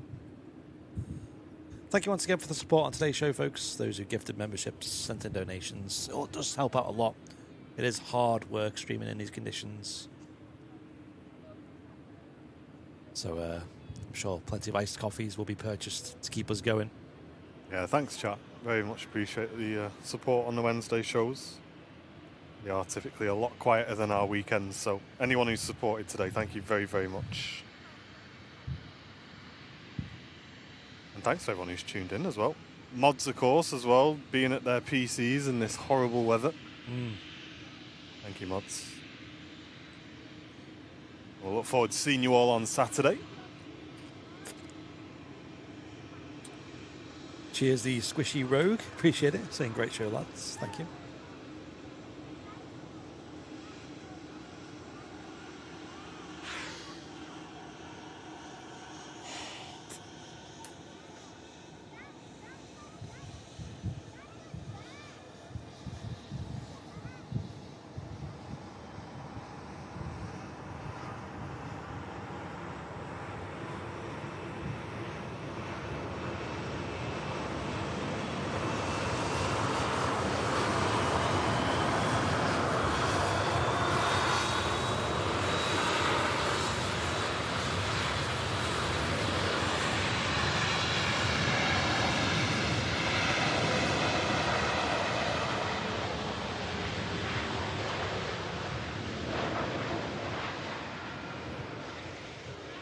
I'm rolling out. here at Manchester Airport after just over 7 hours. 7 hours, 12 minutes flight from Dubai. The Boeing 777.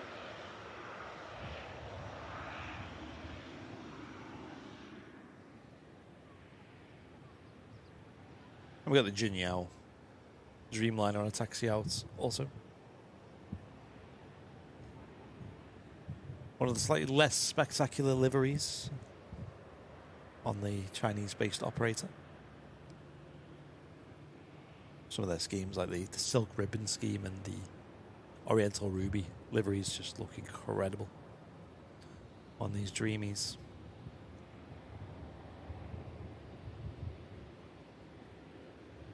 You want to see this one out then, or? Yeah.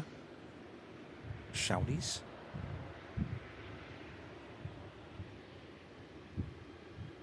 Thanks, Chipaz. Appreciate it.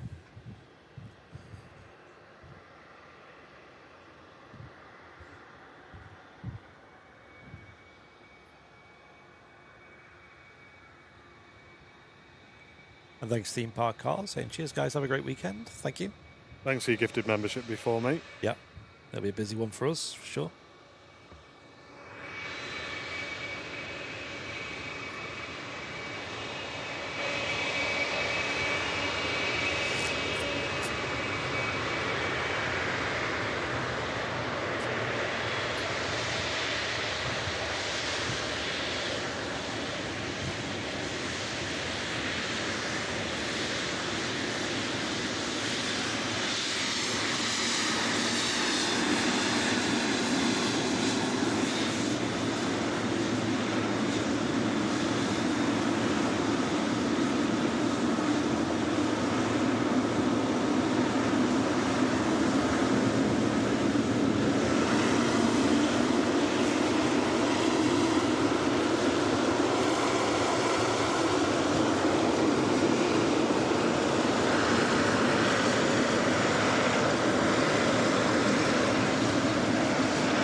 Jinyao Dreamliner heading back down to Shanghai.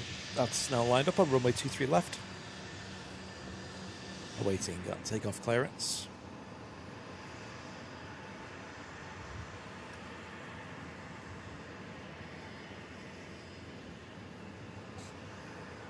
Yeah, Busman, as the mods have answered, yeah, you don't need to book to attend the fair on Saturday or Sunday.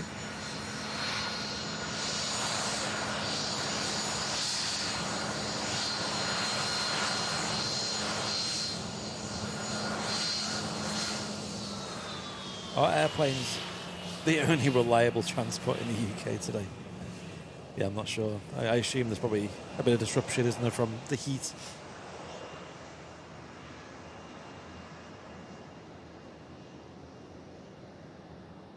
I know trains can be quite hit and miss, can't they, when there's some kind of weather, some kind of anything.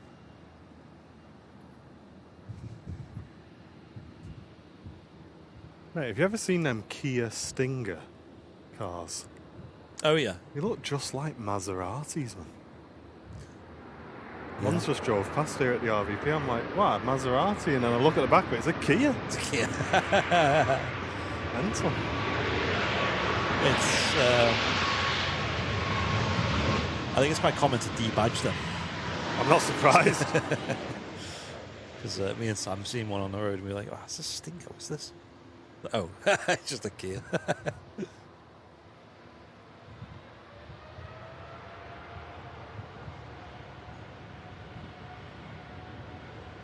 I'll get you the Cathay Pacific out as well, chat. Oh, you're a good lad. Up there melting.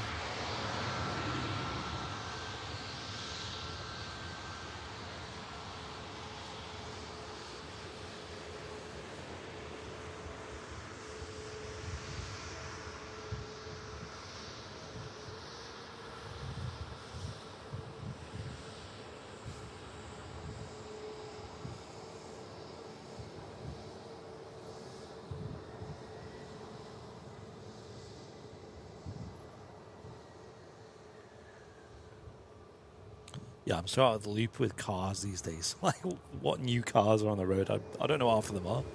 Yeah.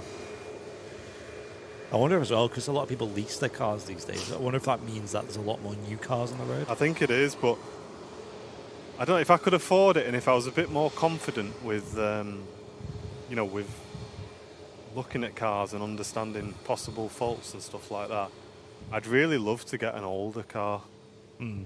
Like something from the 90s or Oh, yeah.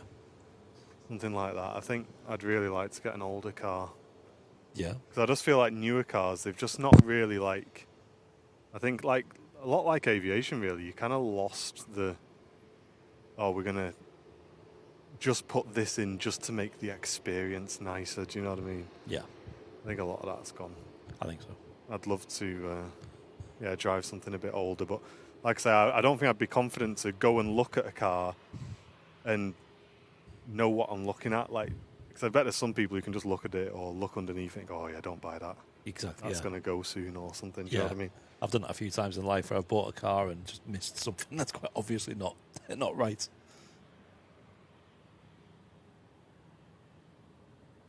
There's older Jags and stuff like that now. You can pick them up relatively cheaply. Mm. And you're getting such a nice car with beautiful interior and it'd be pretty amazing. I know. I feel like my car's not old, but then I tell people about it. Wow, you got an old car. Yeah. I'm like, wait, what is it? 2011. So what's that? 15 years old? I don't know. In my head, it feels like a new car.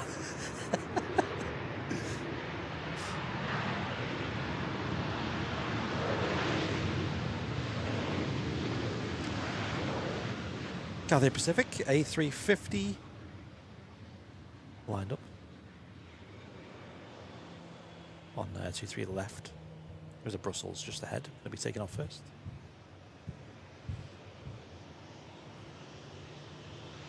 Yeah, I like the old, like you said, from the 90s, some of the executive cars that they brought out around that era, especially like the German ones.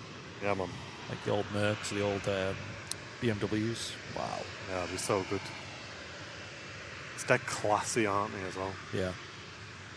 Just anything with an analog clock in there will be a good start. You know what I mean? Yeah. Bit of wood. Yeah. Yeah, I agree. Seats used to be a lot comfier as well, didn't they? From that era.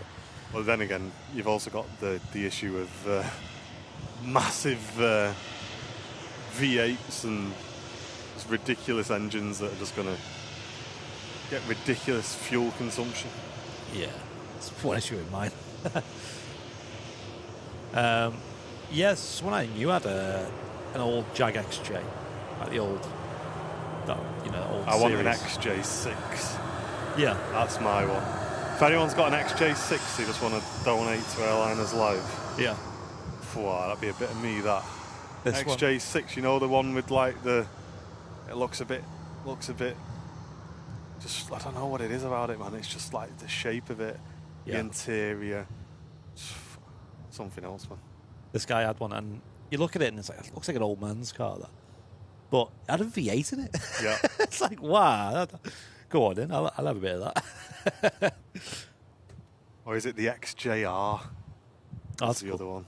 Yeah, XKR is a nice one as well.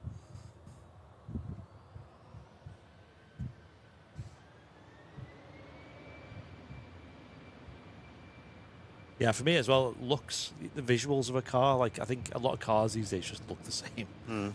They have kind of quirky, front grills and stuff, but nothing really stands out to me anymore. They kind of just become this kind of bland, modern design to me. Apart from a Kia Stinger. Kia Stinger. You just get one of them. Jackie had a 1974 VW Beetle. It was fab, but it was so dangerous. Was it? I think my mum used to have an old Mini. Said the same. It was just like a brick.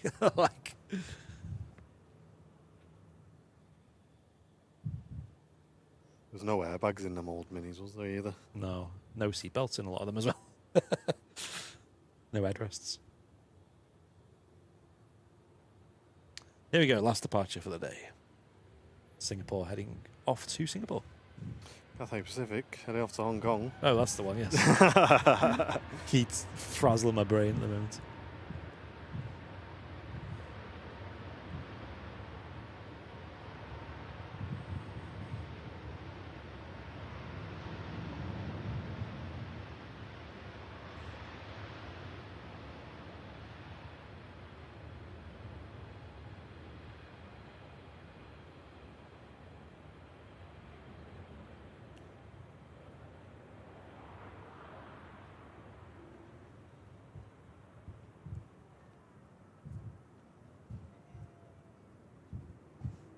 And off goes the Singapore Pacific.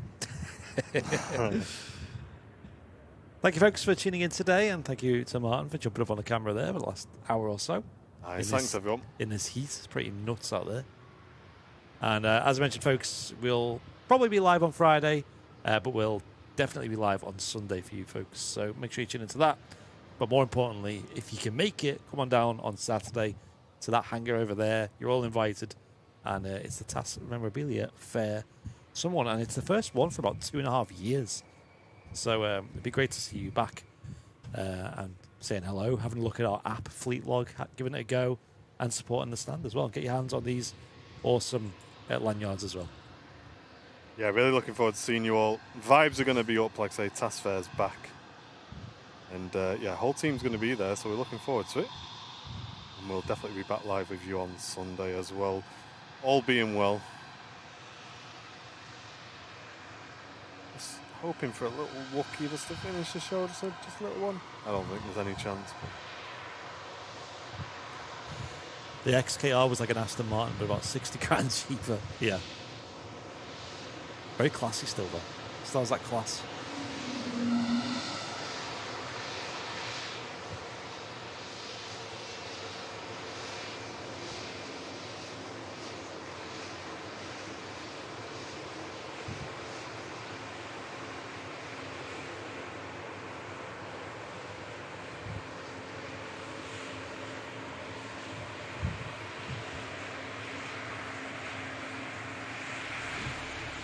That's all you're getting, it seems.